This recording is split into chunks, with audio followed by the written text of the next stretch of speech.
ਜਿਵੇਂ ਤੁਸੀਂ ਜਾਣਦੇ ਹੋ ਕਿ ਹੁਣ ਕਰੋਨਾ ਨੂੰ ਲੈ ਕੇ ਪੂਰੀ ਦੁਨੀਆ ਦੇ ਵਿੱਚ ਇਸ ਦਾ ਕਹਿ ਸਕਦੇ ਹਾਂ ਕਿ ਕਹਿਰ ਮਚਿਆ ਹੋਇਆ ਹੈ ਤੇ ਵੈਕਸੀਨ ਨੂੰ ਲੱਭਣ ਦੀ ਕੋਸ਼ਿਸ਼ ਜਿਹੜੀ ਕੀਤੀ ਜਾ ਰਹੀ ਹੈਗੀ ਹੈ। ਉਸ ਹਿੱਸੇ ਦੇ ਵਿੱਚ ਸਾਰੀ ਦੁਨੀਆ ਇਹਨੇ ਆਪਣੇ ਕਲਾਮੇ 'ਚ ਲਈ ਹੋਈ ਆ। ਸਭ ਤੋਂ ਵੱਡੀ ਗੱਲ ਇਹ ਆ ਕਿ ਸਾਰੇ ਮੁਲਕ ਇਸ ਗੱਲ ਦੇ ਵਿੱਚ ਲੱਗੇ ਹੋਏ ਆ। ਮੇਰੇ ਖਿਆਲ ਨਾਲ 100-150 ਲੈਬੋਰੇਟਰੀਜ਼ ਨੇ ਇਸ ਤਰ੍ਹਾਂ ਦੀਆਂ ਜਿਨ੍ਹਾਂ ਦੇ ਵਿੱਚ ਇਹ ਜਾਂਚ ਚੱਲ ਰਹੀ ਹੈ ਕਿ ਛੇਤੀ ਤੋਂ ਛੇਤੀ ਇਸ ਦਾ ਕਿਸ ਤਰੀਕੇ ਨਾਲ ਹੱਲ ਕੱਢਿਆ ਜਾਵੇ। ਪਰ ਜਦ ਤੱਕ ਇਸ ਦਾ ਕੋਈ ਇਲਾਜ ਨਹੀਂ ਨਿਕਲਦਾ ਉਦੋਂ ਤੱਕ ਹੱਲ ਕੀ ਹੈ ਕਿ ਉਸ ਦੇ ਵਿੱਚ ਪ੍ਰੀਕਾਸ਼ਨ ਕੀਤਾ ਜਾਵੇ, ਕਿਉਂਕਿ ਦਵਾਈ ਤਾਂ ਹੈ ਨਹੀਂ ਕੋਈ। ਉੱਥੋਂ ਦੇ ਮੁੱਖ ਮੰਤਰੀ ਕੈਪਟਨ ਅਮਰਿੰਦਰ ਸਿੰਘ ਦਾ ਕਰੋਨਾ ਪੋਜ਼ਿਟਿਵ ਟੈਸਟ ਨੈਗੇਟਿਵ ਆਇਆ। ਉਹਨਾਂ ਦਾ ਆਉਣਾ ਹੀ ਸੀ ਨੈਗੇਟਿਵ। ਉਹਦਾ ਕਾਰਨ ਇਹ ਕਿਉਂਕਿ ਲੈਪਟਾਪ ਦੇ ਥਰੂ ਤਾਂ ਹੁੰਦਾ ਨਹੀਂ ਇਹ। ਸ਼੍ਰੋਮਣੀ ਅਕਾਲੀ ਦਲ ਨੇ ਕੋਈ ਸਰਸੇ ਵਾਲੇ ਤੋਂ ਮਦਦ ਨਹੀਂ ਲਈ। ਜੇਕਰ ਜੇ ਸਰਸੇ ਵਾਲੇ ਤੋਂ ਕਹਿੰਦੇ ਮਦਦ ਲਈ ਹੁੰਦੀ ਤਾਂ ਸਾਡੀ ਐਡੀ ਮਾੜੀ ਪੋਜੀਸ਼ਨ ਨਹੀਂ ਸੀ, ਹੁਣ ਵੀ 14 ਸੀਟਾਂ ਤੇ ਆ ਜਾਂਦੇ।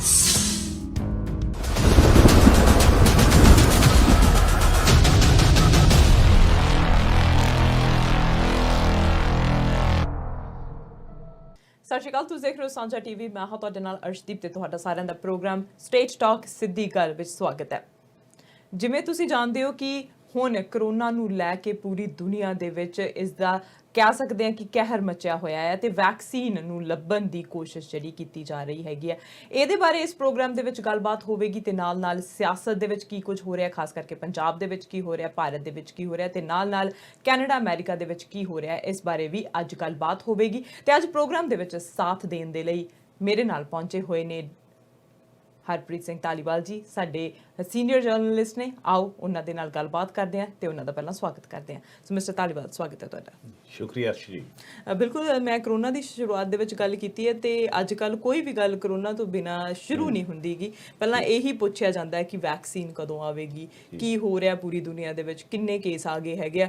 ਅਮਰੀਕਾ ਦੇ ਵਿੱਚ ਅਸੀਂ ਗੱਲ ਕੀਤੀ ਸੀ ਕਿ ਅਮਰੀਕਾ ਦੇ ਵਿੱਚ ਪੂਰੇ ਦੁਨੀਆ ਦੇ ਵਿੱਚੋਂ ਜ਼ਿਆਦਾ ਕੇਸ ਹੈਗੇ ਨੇ। ਅਮਰੀਕਾ ਦੇ ਵਿੱਚ ਪਹਿਲੇ ਨੰਬਰ ਤੇ ਅਮਰੀਕਾ ਤੇ ਕੈਲੀਫੋਰਨੀਆ ਦੇ ਵਿੱਚ ਜਦੋਂ ਉਹਨਾਂ ਨੇ ਰੀਸਟਾਰਟ ਕਰ ਦਿੱਤਾ ਸੀ, ਸਭ ਕੁਝ ਖੋਲ ਦਿੱਤਾ ਸੀ ਤੇ ਦੁਬਾਰਾ ਉਹਨਾਂ ਦੇ ਜਿਹੜੇ ਗਵਰਨਰ ਹੈਗੇ, ਗਵਰਨਰ ਨਿਊਸਮ, ਉਹਨਾਂ ਨੇ ਕਹਿ ਦਿੱਤਾ ਕਿ ਸਾਰਾ ਕੁਝ ਅਸੀਂ ਦੁਬਾਰਾ ਬੰਦ ਕਰਨ ਲੱਗੇ ਹਾਂ।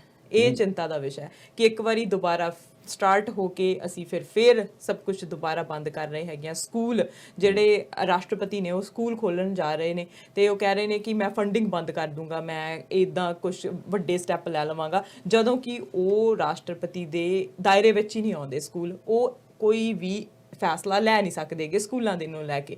ਤੇ ਉੱਥੇ ਹੁਣ ਕੈਲੀਫੋਰਨੀਆ ਦੇ ਵਿੱਚ ਸਭ ਕੁਝ ਬੰਦ ਕੀਤਾ ਜਾ ਚੁੱਕਿਆ ਹੈਗਾ। ਪੂਰੀ ਦੁਨੀਆ ਦੇ ਵਿੱਚ ਕੇਸ ਵੱਧ ਰਹੇ ਨੇ। ਪਰ ਜੋ ਅਸੀਂ ਦੂਜੀ ਵੇਵ ਦੀ ਗੱਲ ਕਰ ਰਹੇ ਹੈਗੇ ਆ, ਕਈ ਕਹਿ ਰਹੇ ਆ ਕਿ ਆ ਸਕਦੀ ਹੈ, ਕਈ ਕਹਿ ਰਹੇ ਆ ਸ਼ਾਇਦ ਨਹੀਂ ਆ ਸਕਦੀ ਜੇ ਅਸੀਂ ਸੰਜੀਦਗੀ ਦੇ ਨਾਲ ਕੰਮ ਕਰਾਂਗੇ, ਜੇ ਅਸੀਂ ਗਾਈਡਲਾਈਨਸ ਨੂੰ ਜਿਹੜੇ ਆ ਫੋਲੋ ਕਰਦੇ ਰਵਾਂਗੇ, ਮਾਸਕ ਪਾਉਂਦੇ ਰਵਾਂਗੇ। ਸਭ ਤੋਂ ਪਹਿਲਾਂ ਮਾਸਕ ਪਾਉਣ ਨੂੰ ਕਿਹਾ ਜਾ ਰਿਹਾ ਹੈਗਾ, ਹੈਂਡ ਵਾਸ਼ ਕਰਨ ਨੂੰ ਕਿਹਾ ਜਾ ਰਿਹਾ। ਤੁਹਾਡੇ ਮੁਤਾਬਿਕ ਕੀ ਕੁਝ ਚੱਲ ਰਿਹਾ ਹੈਗਾ ਕਰੋਨਾ ਨੂੰ ਲੈ ਕੇ, ਖਾਸ ਕਰਕੇ ਸਾਡੇ ਪੰਜਾਬ ਦੇ ਵਿੱਚ?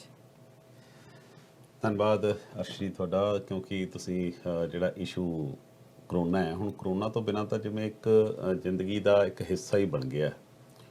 ਉਸ ਹਿੱਸੇ ਦੇ ਵਿੱਚ ਸਾਰੀ ਦੁਨੀਆ ਇਹਨੇ ਆਪਣੇ ਕਲਾਮੇ 'ਚ ਲਈ ਹੋਈ ਆ।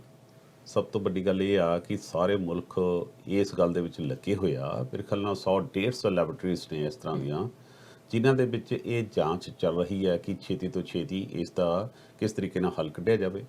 ਔਰ WHO ਵੀ ਹਮੇਸ਼ਾ ਕੋਸ਼ਿਸ਼ ਕਰ ਰਿਹਾ ਕਿ ਇਸ ਦੇ ਵਿੱਚ ਰਿਸਰਚਾਂ ਕਰਕੇ ਇਸ ਦਾ ਇੱਕ ਪੁਖਤਾ ਰਿਜ਼ਲਟ ਲਿਆਂਦਾ ਜਾਵੇ। ਕਿਉਂਕਿ ਸਭ ਤੋਂ ਵੱਡੀ ਗੱਲ ਇਹ ਹੈ ਕਿ ਰਿਸਰਚ ਤਾਂ ਹੋ ਰਹੀਆਂ ਨੇ, ਬਹੁਤ ਸਾਰੀਆਂ ਕੰਪਨੀਆਂ ਇਸ ਗੱਲ ਦਾ ਦਾਅਵਾ ਕਰ ਰਹੀਆਂ ਨੇ ਕਿ ਜੋ ਕੁਛ ਇਹ ਰਿਸਰਚ ਕਰ ਰਹੀਆਂ ਨੇ ਅਸੀਂ ਬਿਲਕੁਲ ਨੇੜੇ ਪਹੁੰਚ ਗਏ ਹਾਂ, ਪਰ ਇਹ ਮਨੁੱਖ ਤੇ ਜਾ ਕੇ ਟੈਸਟ ਹੋਣਾ ਹੈ ਜੀ। ਇਸ ਕਰਕੇ ਇਹਦੇ 'ਚ ਰਿਸਕ ਬਹੁਤ ਜ਼ਿਆਦਾ ਨੇ। ਜੇ ਕਿਤੇ ਇਸ ਦਾ ਸਾਈਡ ਇਫੈਕਟ ਉਹਦੇ ਤੇ ਜੇ ਆਪਾਂ ਪ੍ਰੋਪਰ ਕਾਹਲੀ 'ਚ ਲੈ ਕੇ ਇਹਨੂੰ ਕਰਦੇ ਹਾਂ ਤਾਂ ਫਿਰ ਬਿਲੀਅਨਸ ਲੋਕਾਂ ਤੇ ਇਹ ਟੈਸਟ ਹੋਣਾ, ਤਾਂ ਉਹਨਾਂ ਦੀ ਜਾਨ ਨੂੰ ਖਤਰਾ ਹੋ ਸਕਦਾ। ਸੋ ਉਸ ਕਰਕੇ ਬੜੀ ਸੰਜੀਦਗੀ ਦੇ ਨਾਲ, ਚਾਹੇ WHO ਹੈ ਜਾਂ ਫਿਰ America, Russia, China, Brazil, England, even ਕਿ ਇੰਡੀਆ ਦੀ ਕੁਝ ਕੰਪਨੀਆਂ ਕਹਿ ਰਹੀਆਂ ਨੇ ਕਿ ਅਸੀਂ ਇਸ ਦੇ ਨੇੜੇ ਪਹੁੰਚ ਗਏ ਹਾਂ।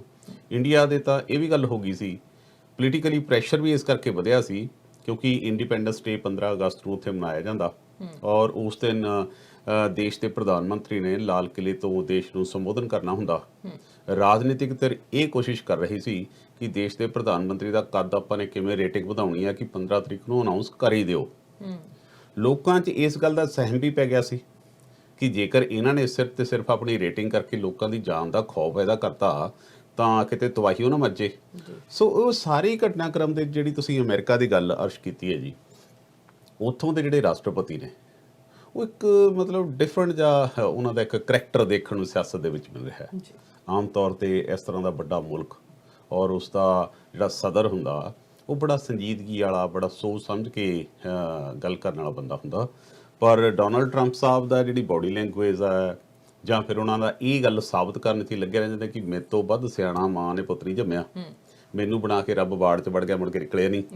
ਉਹ ਜਿਸ ਤਰੀਕੇ ਨਾਲ ਨਜ਼ਰੀਆ ਰੱਖਦੇ ਆ, ਬਹੁਤ ਸਾਰੀਆਂ ਚੀਜ਼ਾਂ ਤੁਹਾਨੂੰ ਯਾਦ ਹੋਣਾ ਜਦੋਂ ਕਰੋਨਾ ਸ਼ੁਰੂ ਹੋਇਆ ਜੀ, ਉਦੋਂ ਦੁਨੀਆ ਤਾਂ ਲੱਗੀ ਹੋਈ ਸੀ ਤਿਆਰੀ ਕਰਨ 'ਚ, ਪਰ ਡੋਨਲਡ ਟਰੰਪ ਸਾਹਿਬ ਉਹਦਾ ਮਜ਼ਾਕ ਉਡਾਇਆ ਕਰਦੇ ਸੀ। ਬਿਲਕੁਲ।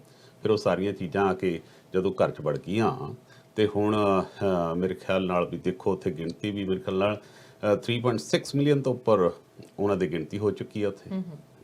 ਜਦੋਂ ਇਸ ਲੈਵਲ ਤੇ ਤੁਸੀਂ ਵਿਚਰ ਰਹੇ ਹੋ, ਦੁਨੀਆ ਵਾਸਤੇ ਖਤਰਾ ਤਾਂ ਹੈ ਜੀ। ਔਰ ਦੂਸਰੀ ਥਾਂ ਤੇ ਬ੍ਰਾਜ਼ੀਲ ਜਿਹੜਾ 2 ਮਿਲੀਅਨ ਦੇ ਨੇੜੇ, ਉਸ ਤੇ ਵੀ ਇਹ ਇਫੈਕਟਿਵ ਹੈ। ਤੀਸਰਾ ਆ ਗਿਆ ਆਪਣਾ ਜਿਹੜਾ ਜਨਮ ਭੂਮੀ ਹੈ ਭਾਰਤ।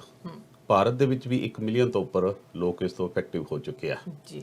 ਪਰ ਜਦ ਤੱਕ ਇਸ ਦਾ ਕੋਈ ਇਲਾਜ ਨਹੀਂ ਨਿਕਲਦਾ ਉਦੋਂ ਤੱਕ ਹੱਲ ਕੀ ਹੈ ਕਿ ਉਸ ਦੇ ਵਿੱਚ ਪ੍ਰੀਕਾਸ਼ਨ ਕੀਤਾ ਜਾਵੇ, ਕਿਉਂਕਿ ਦਵਾਈ ਤਾਂ ਹੈ ਨਹੀਂ ਕੋਈ ਜੀ। ਪ੍ਰੀਕਾਸ਼ਨ ਕਰਨ ਵਾਸਤੇ ਤੁਹਾਨੂੰ ਆਪਣੇ ਆਪ ਸਰਕਾਰਾਂ ਤੁਹਾਨੂੰ ਗਾਈਡਲਾਈਨ ਦੇ ਸਕਦੀਆਂ ਨੇ, ਸਰਕਾਰਾਂ ਤੁਹਾਨੂੰ ਦੱਸ ਸਕਦੀਆਂ ਨੇ, ਬਾਕੀ ਤੁਹਾਨੂੰ ਘੋਲ ਕੇ ਤੁਹਾਡੇ ਮੂੰਹ 'ਚ ਕੋਈ ਨਹੀਂ ਪਾ ਸਕਦਾ, ਤੁਹਾਨੂੰ ਸਮਝਾ ਨਹੀਂ ਸਕਦਾ ਜੀ। ਸੋ ਇਸ ਕਰਕੇ ਜ਼ਿੰਮੇਵਾਰੀ ਸਾਰੇ ਲੋਕਾਂ ਦੀ ਬਣ ਜਾਂਦੀ ਹੈ ਕਿ ਉਹ ਕਲੈਕਟਿਵਲੀ ਆਪਣੀ ਸਾਰੀਆਂ ਲੈਬਿਲਟੀਜ਼ ਨੇ ਜਿਹੜੀਆਂ ਉਹ ਸਰਕਾਰ ਦੇ ਨਾਲ ਸਹਿਯੋਗ ਕਰਨ। ਹੁਣ ਤੁਸੀਂ ਦੇਖਿਆ, ਤੁਸੀਂ ਮਾਸਕ ਦੀ ਗੱਲ ਕਰ ਰਹੇ ਸੀ ਜੀ। ਭਾਰਤ ਦੇ ਵਿੱਚ ਸਰਕਾਰ ਨੇ ਕਿਹਾ ਕਿ ਜਦੋਂ ਤੁਸੀਂ ਪਬਲਿਕ ਪਲੇਟਫਾਰਮ ਤੇ ਜਾਂਦੇ ਹੋ ਜਾਂ ਫਿਰ ਕਿਤੇ ਵੀ ਤੁਹਾਨੂੰ ਮਜਬੂਰੀ 'ਚ ਜਾਣਾ ਪੈਂਦਾ, ਵਿਆਹ 'ਚ ਵੀ 30 ਬੰਦੇ ਚਲੋ ਇਕੱਠੇ ਕਰਨੇ ਆ ਤਾਂ ਤੁਸੀਂ ਮਾਸਕ ਪਾਉਣਾ ਹੈ। ਪਰ ਉੱਥੇ ਮਾਸਕ ਇਸ ਤਰੀਕੇ ਨਾਲ ਪਾਇਆ ਜਾਂਦਾ ਜਿਵੇਂ ਟ੍ਰੈਫਿਕ ਨੂੰ ਦੇਖ ਕੇ ਹੈਲਮਟ ਨਹੀਂ ਪਾਉਂਦੇ ਹੁੰਦੇ ਜੀ। ਟ੍ਰੈਫਿਕ ਪੁਲਿਸ ਖੜੀ ਆ ਤਾਂ ਹੈਲਮਟ ਪਾ ਲਓ ਤੇ ਨਹੀਂ ਫਿਰ ਲਾ ਕੇ ਫਿਰ ਪਿੱਛੇ ਟੰਗ ਲਓ। ਉਹ ਜਿਵੇਂ ਉਹਨਾਂ ਦੀ ਜਾਨ ਨੂੰ ਖਤਰਾ ਹੁੰਦਾ ਪੁਲਿਸ ਵਾਲੇ ਨੂੰ, ਇਹਨਾਂ ਨੂੰ ਨਹੀਂ ਹੁੰਦਾ। ਉਸੇ ਤਰੀਕੇ ਨਾਲ ਉੱਥੇ ਮਾਸਕ ਦੇ ਮਾਮਲੇ 'ਚ, ਇਸ ਮਾਮਲੇ 'ਚ ਬਹੁਤ ਅਣਗਹਿਲੀ ਵਰਤੀ ਜਾਂਦੀ ਹੈ। ਉਹ ਮਤਲਬ ਇਸ ਤਰੀਕੇ ਨੂੰ ਮਜ਼ਾਕ ਦੇ ਤੌਰ ਤੇ ਲੈ ਰਹੇ ਆ। ਹੁਣ ਹਾਲਾਂਕਿ ਇਸ ਦਾ ਪ੍ਰਕੋਪ ਵੱਡੇ ਵੱਡੇ ਲੀਡਰਾਂ ਤੇ ਆਪਾਂ ਦੁਨੀਆ ਭਰ ਦੇ, ਆਪਾਂ ਤਾਂ ਕੈਨੇਡੀਅਨ ਪ੍ਰਧਾਨ ਮੰਤਰੀ ਦੇ ਪਰਿਵਾਰ ਤੱਕ ਹੀ ਆਇਆ। ਹੁਣ ਫਿਰ ਵੱਡੇ ਮਿਨਿਸਟਰ, ਜਿਵੇਂ ਆਪਾਂ ਪਿੱਛੇ ਗੱਲ ਕਰਦੇ ਸੀ ਕਿ ਮਹਾਨਾਇਕ ਸਾਡੇ ਭਾਰਤ ਦਾ ਅਮਿਤਾਭ ਬੱਚਨ, ਫਿਰ ਉਹਦੇ ਪਰਿਵਾਰ ਨੂੰ, ਫਿਰ ਉਸ ਤੋਂ ਬਾਅਦ ਚੋਂ ਅਨੁਪਮ ਖੇਰ ਦੇ ਪਰਿਵਾਰ ਨੂੰ, ਤਾਂ ਉਸ ਤੋਂ ਬਾਅਦ ਚੋਂ ਹੁਣ ਜੇਕਰ ਆਪਾਂ ਪੰਜਾਬ ਦੀ ਗੱਲ ਕਰਦੇ ਹਾਂ ਜੀ, ਪੰਜਾਬ ਦੇ ਵਿੱਚ ਉੱਥੋਂ ਦੇ ਮੁੱਖ ਮੰਤਰੀ ਕੈਪਟਨ ਅਮਰਿੰਦਰ ਸਿੰਘ ਦਾ ਕਰੋਨਾ ਪੋਜ਼ਿਟਿਵ ਟੈਸਟ ਨੈਗੇਟਿਵ ਆਇਆ। ਉਹਨਾਂ ਦਾ ਆਉਣਾ ਹੀ ਸੀ ਨੈਗੇਟਿਵ। ਉਹਦਾ ਕਾਰਨ ਇਹ ਕਿਉਂਕਿ ਲੈਪਟਾਪ ਦੇ ਥਰੂ ਤਾਂ ਹੁੰਦਾ ਨਹੀਂ ਇਹ, ਉਹ ਤਾਂ ਕਿਸੇ ਨੂੰ ਵੜ ਨਹੀਂ ਦਿੰਦੇ ਉੱਥੇ। ਉਹ ਆਪਣੇ ਫਾਰਮ ਹਾਊਸ ਤੇ ਰਹਿੰਦੇ ਆ, ਉੱਥੋਂ ਲੈਪਟਾਪ ਦੇ ਰਾਹੀਂ ਸਿਰਫ ਤੇ ਸਿਰਫ ਵਰਚੁਅਲ ਲੋਕਾਂ ਨਾਲ ਕਨੈਕਟ ਕਰਦੇ ਆ। ਵੈਸੇ ਤਾਂ ਉਹਨਾਂ ਦੇ ਕੋਈ ਅੰਦਰ ਜਾ ਨਹੀਂ ਸਕਦਾ। ਹਾਂ, ਉਹਨਾਂ ਦੇ ਕੁਝ ਮੰਤਰੀ ਸੀ, ਤ੍ਰਿਪਤ ਰਜਿੰਦਰ ਸਿੰਘ ਬਾਜਵਾ ਜੀ, ਉਹਨਾਂ ਦਾ ਇਹ ਕਰੋਨਾ ਆਇਆ ਜੀ ਪੋਜ਼ਿਟਿਵ। ਹੁਣ ਉਹਨਾਂ ਦੀ ਵਾਈਫ ਦਾ, ਉਹਦੇ ਬੇਟੇ ਦਾ ਵੀ ਆਇਆ ਜੀ ਪੋਜ਼ਿਟਿਵ, ਜਿਹੜੀ ਲੇਟੈਸਟ ਖਬਰ ਹੈ ਜੀ। ਉਸ ਦੇ ਵਿੱਚ ਹੁਣ ਸਰਕਾਰ ਨੇ ਇਹ ਐਲਾਨ ਕੀਤਾ ਕਿ ਸਾਰੇ ਮੰਤਰੀ, ਸਾਰੇ ਐਮਐਲਏ ਔਰ ਇਵਨ ਕਿ ਜਿਹੜੇ ਫੀਲਡ ਦੇ ਵਿੱਚ ਸਾਡੀ ਬਿਊਰੋਕ੍ਰੇਸੀ ਹੈ, ਡੀਸੀ ਨੇ, ਐਸਟੀਐਮ ਨੇ, ਸਾਰਿਆਂ ਨੂੰ ਕਿ ਤੁਸੀਂ ਆਪੋ ਆਪਣੇ ਟੈਸਟ ਕਰਵਾਓ ਤੇ ਇਸ ਦੇ ਵਿੱਚ ਸੰਜੀਦਗੀ ਵਰਤਣ ਦੀ ਲੋੜ ਹੈ। ਪਰ ਲੋਕ ਉਨੀ ਸੰਜੀਦਗੀ ਨਾਲ ਇਸ ਗੱਲ ਨੂੰ ਲੈ ਨਹੀਂ ਰਹੇ ਜਿੰਨਾ ਇਸ ਨੂੰ ਲੈਣਾ ਚਾਹੀਦਾ। ਔਰ ਮੈਂ ਸਮਝਦਾ ਕਿ ਜਦੋਂ ਤੱਕ ਵੈਕਸੀਨੇਸ਼ਨ ਨਹੀਂ ਕੋਈ ਆਪਣੇ ਸਾਹਮਣੇ ਆਉਂਦੀ, ਉਦੋਂ ਤੱਕ ਆਪਣਾ ਨਿੱਜੀ ਅਰਸ਼ੀ, ਆਪਣੀ ਨਿੱਜੀ ਵੀ ਜ਼ਿੰਮੇਵਾਰੀ ਬਣ ਜਾਂਦੀ ਹੈ ਨਾ ਕਿ ਆਪਾਂ ਇਸ ਦੇ ਵਿੱਚ ਕੋਆਪਰੇਟ ਕਰੀਏ। ਸਾਰੀਆਂ ਚੀਜ਼ਾਂ ਆਪਾਂ ਹਮੇਸ਼ਾ ਸਰਕਾਰਾਂ ਨੂੰ ਭੰਡਦੇ ਆ, ਆਪਾਂ ਕਹਿੰਦੇ ਸਰਕਾਰਾਂ ਇਹ ਨਹੀਂ ਕਰਦੀਆਂ, ਉਹ ਨਹੀਂ ਕਰਦੀਆਂ, ਪਰ ਸਰਕਾਰਾਂ ਨੂੰ ਬਣਾਉਣੇ ਅਸੀਂ, ਸਾਡੀ ਵੀ ਤਾਂ ਜ਼ਿੰਮੇਵਾਰੀ ਹੈ। ਸਾਡਾ ਫਰਜ਼ ਬਣਦਾ ਕਿ ਆਪਾਂ ਇਸ ਦੇ ਵਿੱਚ ਪੂਰਨ ਰੂਪ ਵਿੱਚ ਉਹਨਾਂ ਦਾ ਸਹਿਯੋਗ ਕਰੀਏ। ਮਾਸਕ ਦੀ ਤੁਸੀਂ ਗੱਲ ਕੀਤੀ ਸੀਗੀ ਕਿ ਮਾਸਕ ਜਿਹੜੇ ਨੇ ਉੱਥੇ ਹੈਲਮਟ ਦੀ ਤਰ੍ਹਾਂ ਵਰਤੇ ਜਾਂਦੇ ਨੇ। ਸਾਨੂੰ ਵੀ ਇੱਥੇ ਮੈਂਡੇਟਰੀ ਕੀਤੇ ਗਏ ਨੇ ਕਿ ਮਾਸਕ ਤੁਸੀਂ ਜ਼ਰੂਰ ਪਾਉਣੇ ਆ। ਅਸੀਂ ਜੇ ਟੋਰਾਂਟੋ ਦੀ ਗੱਲ ਕਰੀਏ ਤਾਂ ਉੱਥੇ ਇਨਡੋਰ ਤੁਹਾਨੂੰ ਪਾਉਣੇ ਪੈਣੇ ਆ ਤੇ ਨਾਲ ਤੁਹਾਨੂੰ ਫਾਈਨ ਵੀ ਹੈਗਾ ਆ। ਪਰ ਕੈਲਗਰੀ ਦੇ ਵਿੱਚ ਤੇ ਨਾਲ ਸਾਡੇ ਬ੍ਰਿਟਿਸ਼ ਕੋਲੰਬੀਆ ਦੇ ਵਿੱਚ ਉਹਨਾਂ ਨੇ ਕਿਹਾ ਕਿ ਅਸੀਂ ਮੈਂਡੇਟਰੀ ਨਹੀਂ ਕਰਾਂਗੇ, ਪਰ ਇਹ ਤੁਹਾਡੀ ਆਪ ਦੀ ਜ਼ਿੰਮੇਵਾਰੀ ਹੈ, ਤੁਹਾਡੀ ਸੇਫਟੀ ਹੈ। ਸਭ ਤੋਂ ਪਹਿਲਾਂ ਤੁਸੀਂ ਦੂਜੇ ਨੂੰ ਸਿਕਿਉਰ ਕਰਦੇ ਆ ਜਦੋਂ ਮਾਸਕ ਪਾਉਂਦੇ ਆ। ਜੇ ਤੁਹਾਨੂੰ ਰੱਬ ਨਾ ਕਰੇ ਕਰੋਨਾ ਹੈ ਪਰ ਪਰ ਤੁਸੀਂ ਦੂਜੇ ਨੂੰ ਤਾਂ ਬਚਾ ਰਹੇ ਆ ਜਿਨ੍ਹਾਂ ਦੇ ਨਾਲ ਤੁਸੀਂ ਕੰਟੈਕਟ ਦੇ ਵਿੱਚ ਆ ਰਹੇ ਹੈਗੇ ਆ, ਤਾਂ ਆਪਣੇ ਆਪ ਨੂੰ ਵੀ ਤੁਸੀਂ ਨਾਲ ਬਚਾ ਰਹੇ ਹੈਗੇ ਆ। ਜੇ ਤੁਹਾਨੂੰ ਨਹੀਂ ਵੀ ਹੈਗਾ, ਜੇ ਕਿਸੇ ਹੋਰ ਨੂੰ ਹੈਗਾ ਆ, ਤਾਂ ਤੁਸੀਂ ਆਪਣੇ ਆਪ ਨੂੰ ਬਚਾ ਰਹੇ ਹੈਗੇ ਆ। ਤੇ ਕੈਲਗਰੀ ਦੇ ਵੱਲੋਂ, ਅਲਬਰਟਾ ਦੇ ਵੱਲੋਂ ਲੋਕਾਂ ਨੂੰ ਮੁਫਤ ਮਾਸਕ ਜਿਹੜੇ ਨੇ ਉਹ ਦਿੱਤੇ ਜਾ ਰਹੇ ਨੇ। 40 ਲੱਖ ਜਿਹੜੇ ਮਾਸਕ ਨੇ ਉਹ ਪਹਿਲਾਂ ਪਿਛਲੇ ਦਿਨਾਂ ਦੇ ਵਿੱਚ ਦਿੱਤੇ ਗਏ ਨੇ।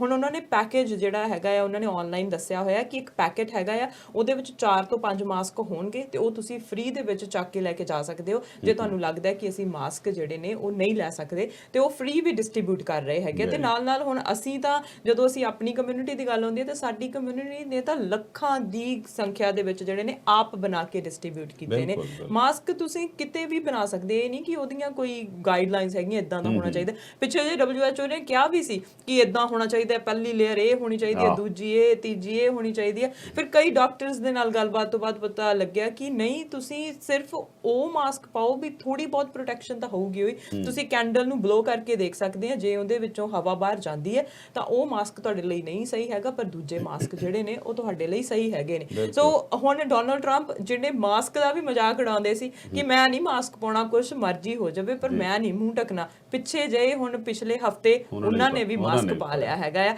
ਸੋ ਇਹ ਹੈ ਕਿ ਡਰ ਦੇ ਅੱਗੇ ਭੂਤ ਨੱਚਦੇ ਹੈਗੇ ਆ। ਜਦੋਂ ਡਰ ਹੈਗਾ ਆ ਕਿ ਅਸੀਂ ਹੁਣ ਸਾਨੂੰ ਕਰੋਨਾ ਹੋ ਜਾਣਾ, ਜਾਨ ਹੈ ਤਾਂ ਜਹਾਨ ਹੈ, ਜੇ ਜਾਨ ਹੀ ਨਹੀਂ ਰਹੂਗੀ ਤਾਂ ਤੁਸੀਂ ਕਿੱਥੇ ਤੱਕ। ਮਾਸਕ ਦੀ ਗੱਲ ਅਰਸ਼ੀ ਕੀਤੀ ਆ ਜੀ, ਇਸ ਗੱਲ ਦੇ ਵਿੱਚ ਦੇਖੋ, ਆਪਣੀ ਜਿਹੜੀ ਕਮਿਊਨਿਟੀ ਹੈ, ਖਾਸ ਤੌਰ ਤੇ ਪੰਜਾਬੀ ਕਮਿਊਨਿਟੀ ਹੈ, ਜੇਕਰ ਆਪਾਂ ਇੱਥੋਂ ਦੀ ਮੈਂ ਸਰੀ ਦੀ ਗੱਲ ਕਰਦਾ, ਇੱਥੇ ਇੱਕ ਦੋ NGOs ਹੈਗੀਆਂ ਨੇ, ਮੈਨੂੰ ਬੜਾ ਚੰਗਾ ਲੱਗਿਆ ਕਿ ਉਹ ਲੇਡੀਜ਼ ਸਾਰੀਆਂ ਇਕੱਠੀਆਂ ਹੋ ਕੇ, ਉਹ ਸ਼ਾਇਦ ਗਲੋਬਲ ਵਿਲੇਜ ਸੰਸਥਾ ਹੈ ਉਹਨਾਂ ਦੀ, ਤੇ ਉਹ ਇਕੱਠੀਆਂ ਹੋ ਕੇ 10-10 ਹਜ਼ਾਰ ਮਾਸਕ ਬਣਾ ਕੇ ਫਿਰ ਉਹਨਾਂ ਨੂੰ ਪਬਲਿਕ ਤੌਰ ਤੇ ਪਲੇਟਫਾਰਮਸ ਤੇ ਜਿੱਥੇ ਵੀ ਉਹਨਾਂ ਨੂੰ ਕੋਈ ਥਾਂ ਲੱਗਦੀ ਹੈ ਕਿ ਆਪਾਂ ਇੱਥੋਂ ਵੱਧ ਤੋਂ ਵੱਧ ਲੋਕਾਂ ਦੇ ਵਿੱਚ ਡਿਸਟ੍ਰੀਬਿਊਟ ਕਰ ਸਕਦੇ ਹਾਂ, ਉਹ ਇਸ ਤਰ੍ਹਾਂ ਦੇ ਇਨੀਸ਼ੀਏਟਿਵ ਲੈ ਰਹੇ ਨੇ। ਇਹ ਸਮਾਜ, ਇਹ ਸੁਚੇਤ ਲੋਕਾਂ ਦੀ ਕਹਾਣੀ ਹੈ।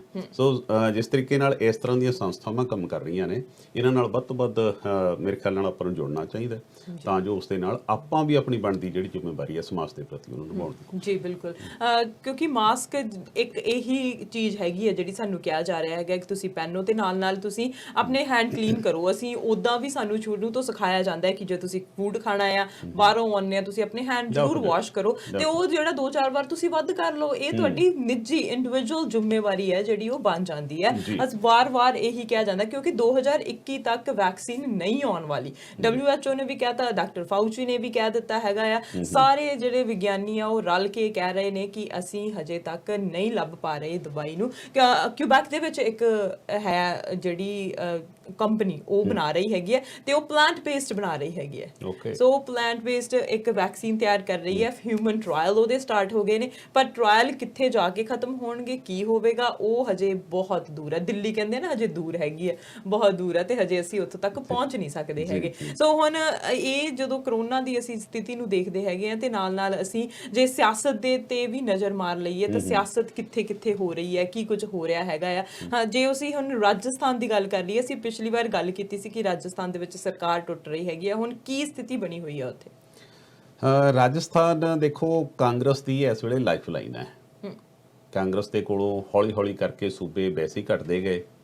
ਫਿਰ ਜਿਹੜੀ ਪਾਵਰ ਦੇ ਵਿੱਚ ਇਸ ਵੇਲੇ ਜਨਸੰਘ ਬੈਠੀ ਹੈ, ਉਹਨਾਂ ਦੀ ਕੋਸ਼ਿਸ਼ ਹੈ ਕਿ ਕਾਂਗਰਸ ਨੂੰ ਖਤਮ ਕਰ ਦਈਏ, ਬਾਕੀ ਦਲਾਂ ਨੂੰ ਅਸੀਂ ਖਤਮ ਕਰ ਲਿਆਂਗੇ।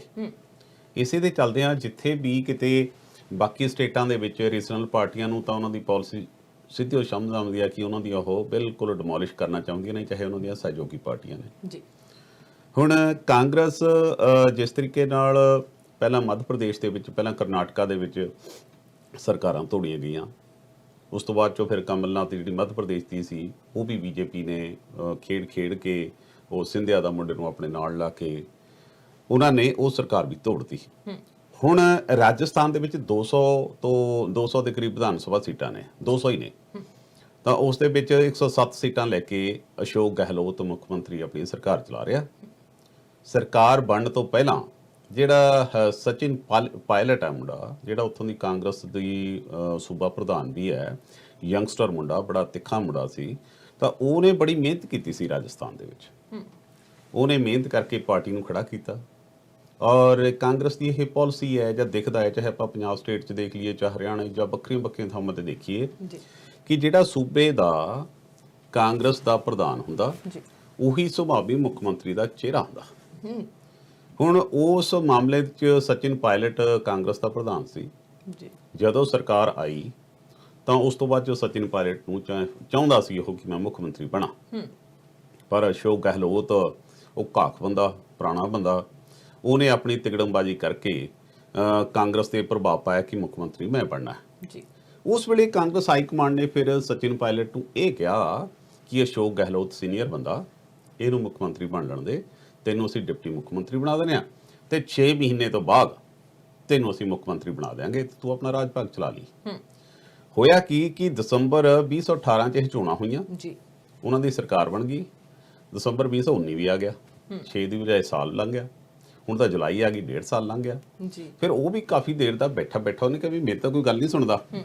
ਉਹਨੇ ਫਿਰ ਕਿਤੇ ਨਾ ਕਿਤੇ ਬੀਜੇਪੀ ਹਰ ਟਾਈਮ ਇਸ ਕੋਸ਼ਿਸ਼ 'ਚ ਹੈ ਕਿ ਸਰਕਾਰਾਂ ਕਿਵੇਂ ਤੋੜੀਆਂ ਜਾਣ, ਕਿਵੇਂ ਵੱਧ ਤੋਂ ਵੱਧ ਆਪਣੇ ਸ਼ਾਸਕ ਸੂਬੇ ਬਣਾਏ ਜਾਣ, ਕਿਉਂਕਿ ਰਾਜਸਥਾਨ ਦੇ ਨਾਲ ਤੁਸੀਂ ਹਰਿਆਣਾ 'ਚ ਬੀਜੇਪੀ ਸਰਕਾਰ ਹੈ, ਯੂਪੀ ਦੇ ਵਿੱਚ ਬੀਜੇਪੀ ਸਰਕਾਰ ਹੈ, ਮੱਧ ਪ੍ਰਦੇਸ਼ ਜਿਹੜਾ ਪਰਟੀਕੂਲਰ ਮੈਂ ਇੰਟਰਨਲ ਏਰੀਆ ਦੀ ਗੱਲ ਕਰਦਾ ਮੱਧ ਪ੍ਰਦੇਸ਼ 'ਚ ਉਹਨਾਂ ਨੇ ਤੋੜ ਕੇ ਬਣਾ ਲਈ ਹੈ ਜੀ। ਹੁਣ ਰਾਜਸਥਾਨ ਦੇ ਵਿੱਚ ਵੀ ਬੀਜੇਪੀ ਦੇ ਨਾਲ ਜਿਹੜਾ ਸਚਿਨ ਪਾਇਲਟ ਹੈ ਉਹਦੀ ਗੱਲਬਾਤ ਚੱਲਦੀ ਸੀ, ਪਰ ਜਿਸ ਤਰੀਕੇ ਨਾਲ ਅਸ਼ੋਕ ਗਹਿਲੋਤ ਨੇ ਆਪਣੀ ਇੰਟੈਲੀਜੈਂਸ ਵਰਤ ਕੇ ਸਮੇਂ ਤੇ ਪਤਾ ਕਰ ਲਿਆ ਕਿ ਜੋੜ ਤੋੜ ਚੱਲ ਰਿਹਾ ਹੈ ਤੇ ਕੱਲ ਨੂੰ ਮੇਰੀ ਕੁਰਸੀ ਥੱਲੇ ਉਹਨਾਂ ਕੱਢ ਲੈਣਾ। ਹੁਣ ਉਹ ਸਾਰੀ ਘਟਨਾਕ੍ਰਮ ਦੇ ਵਿੱਚ 3-4 ਦਿਨ ਜੀ ਪੂਰਾ ਰਾਮ ਰੌਲਾ ਪੈਂਦਾ ਰਿਹਾ।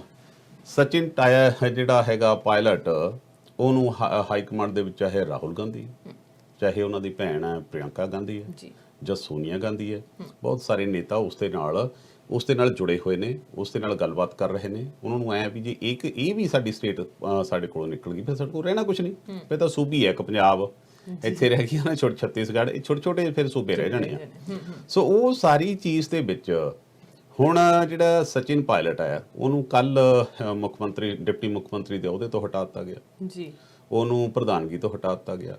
ਹੁਣ ਸਗੋਂ ਰਾਜਪਾਲ ਨੇ ਉਹਨਾਂ ਨੂੰ ਇੱਕ ਨੋਟਿਸ ਜਾਰੀ ਕੀਤਾ ਕਿ ਤੁਸੀਂ ਜਿਹੜੀ ਮੀਟਿੰਗ ਪਾਰਟੀ ਨੇ ਬੁਲਾਈ ਸੀ ਉਸ ਤੇ ਵਿਪ ਦੀ ਉਲੰਘਣਾ ਕੀਤੀ ਹੈ, ਕਿਉਂ ਨਾ ਤੁਹਾਨੂੰ ਇੱਥੋਂ ਟਰਮੀਨੇਟ ਕਰ ਦਿੱਤਾ ਜਾਵੇ, ਤੁਹਾਡੀ ਸਦੱਸਤਾ ਜਿਹੜੀ ਐਮਐਲਏਸ਼ਿਪ ਦੀ ਉਹਨੂੰ ਰੱਦ ਕਰ ਦਿੱਤਾ ਜਾਵੇ।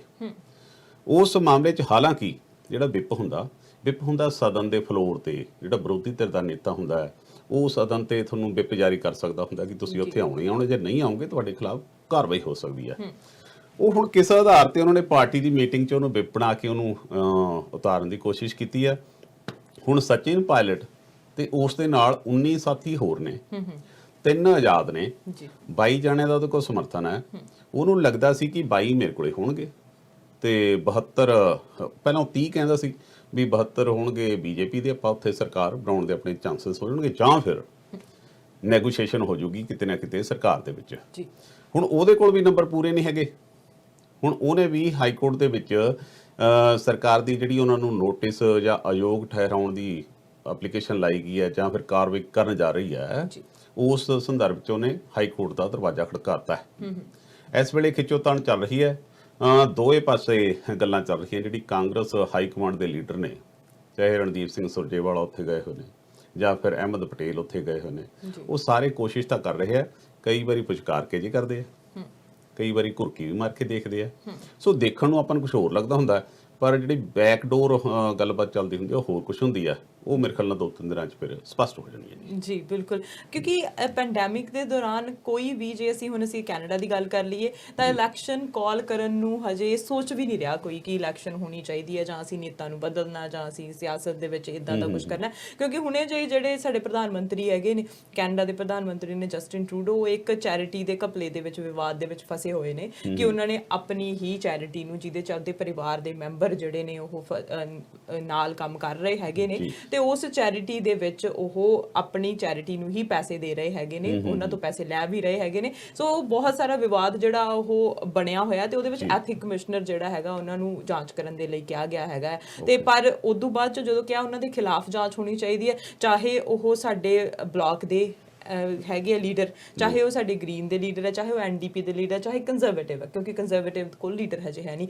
ਪਰ ਕੋਈ ਵੀ ਕਹਿ ਰਿਹਾ ਹੈ this is not a right time to call an election. ਅਸੀਂ ਆਏ ਨਹੀਂ ਕਹਿ ਰਹੇ ਕਿ ਸਾਡੀ ਸਰਕਾਰ ਨੂੰ ਬਦਲੋ, ਪਰ ਇਹ ਹੈ ਕਿ ਤੁਸੀਂ ਜਾਂਚ ਜ਼ਰੂਰ ਕਰੋ। ਹੁਣ ਉਸ ਤੋਂ ਬਾਅਦ ਜੇ ਅਸੀਂ BC ਦੀ ਗੱਲ ਕਰੀਏ ਤੇ BC ਦੇ ਵਿੱਚ ਵੀ ਕਿਸੇ ਟਾਈਮ ਕਹਿੰਦੇ ਸੀ ਕਿ ਇਲੈਕਸ਼ਨ ਹੋ ਜਾਣੇ ਆ ਹੁਣ 2020 ਦੇ ਵਿੱਚ, ਕਿਉਂਕਿ 2021 ਦੇ ਵਿੱਚ ਇਲੈਕਸ਼ਨ ਹੋਣੇ ਨੇ, ਪਰ ਜਦੋਂ ਪੁੱਛਿਆ ਜਾਂਦਾ ਸਰਕਾਰ ਨੂੰ ਸਿੱਧੇ ਤੌਰ ਦੇ ਉੱਤੇ ਕਿ ਤੁਸੀਂ ਇਲੈਕਸ਼ਨ ਕਾਲ ਕਰਨ ਦੀ ਸੋਚ ਰਹੇ ਆ, ਤਾਂ ਉਹਨਾਂ ਦੇ ਵੱਲੋਂ ਜਵਾਬ ਆਉਂਦਾ ਤੁਹਾਨੂੰ ਕਿਹਨੇ ਕਿਹਾ ਜੀ, ਅਸੀਂ ਤਾਂ ਇਲੈਕਸ਼ਨ ਕਾਲ ਕਰਨ ਦੀ ਸੋਚ ਹੀ ਨਹੀਂ ਰਹੇ। ਪਰ ਜਦੋਂ ਖਬਰਾਂ ਦੀ ਗੱਲ ਕਰਦੇ ਆ, ਅਸੀਂ ਸੋਰਸਿਸ ਦੀ ਗੱਲ ਕਰਦੇ ਆ, ਉਹਦੇ ਵਿੱਚ ਕਿਹਾ ਜਾ ਰਿਹਾ ਕਿ ਕਿਸੇ ਵੀ ਟਾਈਮ ਦੇ ਉੱਤੇ ਕਾਲ ਹੋ ਸਕਦੀ ਹੈ ਇਲੈਕਸ਼ਨ ਦੀ, ਕਿਉਂਕਿ ਜਿਹੜੀ ਵੀ ਹੁਣ ਸਰਕਾਰ ਲੋਕਾਂ ਦੇ ਲਈ ਕੰਮ ਕਰ ਰਹੀ ਹੈ ਉਹ ਨਜ਼ਰ ਦੇ ਵਿੱਚ ਚੰਗੀ ਬਣੀ ਹੋਈ ਹੈ। ਹੁਣ ਉਹਨਾਂ ਨੂੰ ਇਦਾਂ ਹੈ ਕਿ ਜੇ ਅਸੀਂ ਚੰਗੇ ਬਣੇ ਹੋਏ ਆ ਤਾਂ ਸ਼ਾਇਦ ਜਿਹੜੀਆਂ ਵੋਟਾਂ ਨੇ ਅਸੀਂ ਲੈ ਜਾਈਏ, ਅਸੀਂ ਮੈਜੋਰਿਟੀ ਦੇ ਵਿੱਚ ਜਿੱਤ ਜਾਈਏ। ਤੇ ਹੁਣ ਵਿੱਚੋਂ ਦੀ ਇਹ ਵੀ ਕਿਹਾ ਜਾ ਰਿਹਾ ਸੀ ਕਿ ਜੇ ਲਿਬਰਲ ਕਾਲ ਕਰਦੇ ਆ ਤਾਂ ਉਹਨਾਂ ਨੂੰ ਮੈਜੋਰਿਟੀ ਦੇ ਵਿੱਚ ਜਿੱਤ ਪ੍ਰਾਪਤ ਹੋਵੇਗੀ, ਪਰ ਅਜਿਹਾ ਹੋਣ ਵਾਲਾ ਨਹੀਂ ਹੈਗਾ ਕਿਸੇ ਵੀ ਆਉਣ ਵਾਲੇ ਸਮੇਂ ਦੇ ਵਿੱਚ। ਸੋ ਸਿਆਸਤ ਕਿੱਧਰ ਦਾ ਰੁਖ ਲਾ ਲੈਂਦੀ ਹੈ, ਇਹ ਹਜੇ ਕੁਝ ਵੀ ਅਸੀਂ ਕਹਿ ਨਹੀਂ ਸਕਦੇ ਕਿ ਕੀ ਕੁਝ ਹੋ ਸਕਦਾ ਹੈ, ਚਾਹੇ ਉਹ ਕੈਨੇਡਾ ਹੈਗਾ ਜਾਂ ਚਾਹੇ ਉਹ ਸਾਡਾ ਭਾਰਤ ਹੈਗਾ, ਪੰਜਾਬ ਹੈਗਾ ਜਾਂ ਰਾਜਸਥਾਨ ਹੈਗਾ, ਕੁਝ ਵੀ ਨਹੀਂ ਅਸੀਂ ਪ੍ਰੈਡਿਕਟ ਕਰ ਸਕਦੇ ਕਿ ਕੀ ਕੁਝ ਹੋ ਰਿਹਾ ਹੈਗਾ। ਬਿਲਕੁਲ ਬਿਲਕੁਲ, ਕਿਉਂਕਿ ਜਿਹੜੀ ਸਿਆਸਤ ਹੈ ਉਹ ਹਾਥੀ ਦੇ ਦੰਦ ਖਾਣ ਤੇ ਦਿਖਾਉਣ ਵਾਲੀ ਗੱਲ ਹੋਰ ਹੁੰਦੀ ਹੈ। ਆਪਾਂ ਨੂੰ ਕੁਝ ਹੋਰ ਲੱਗਦਾ ਹੁੰਦਾ, ਪਰ ਅੰਦਰੋਂ ਖਾਤੀ ਬਹੁਤ ਸਾਰੀਆਂ ਡਿਵੈਲਪਮੈਂਟ ਚੱਲਦੀਆਂ ਰਹਿੰਦੀਆਂ ਹੁੰਦੀਆਂ ਨੇ। ਸਿਆਸਤ ਦੇ ਇਹ ਗੁਣ ਨੇ, ਜਾਂ ਫਿਰ ਸਿਆਸਤ ਨੂੰ ਮੈਂ ਤਾਂ ਸਿੱਧੇ ਲਫ਼ਜ਼ਾਂ 'ਚ ਫਿਰਕਾ ਜਾਂ ਮੌਕਾ ਪ੍ਰਸਤੀ ਦਾ ਦੂਜਾ ਨਾਂ ਦਿੰਦਾ ਕਿ ਜਿੱਥੇ ਆਮ ਬੰਦੇ ਦੀ ਸੋਚ ਖਤਮ ਹੋ ਜਾਂਦੀ ਹੈ, ਉੱਥੋਂ ਫਿਰ ਸਿਆਸਤਦਾਨਾਂ ਦੀ ਸੋਚ ਸ਼ੁਰੂ ਹੁੰਦੀ ਹੈ। ਸੋ ਆਪਾਂ ਨੂੰ ਦਿਖਾਵਾ ਕੁਛ ਹੋਰ ਕਰਦੇ ਹੁੰਦੇ।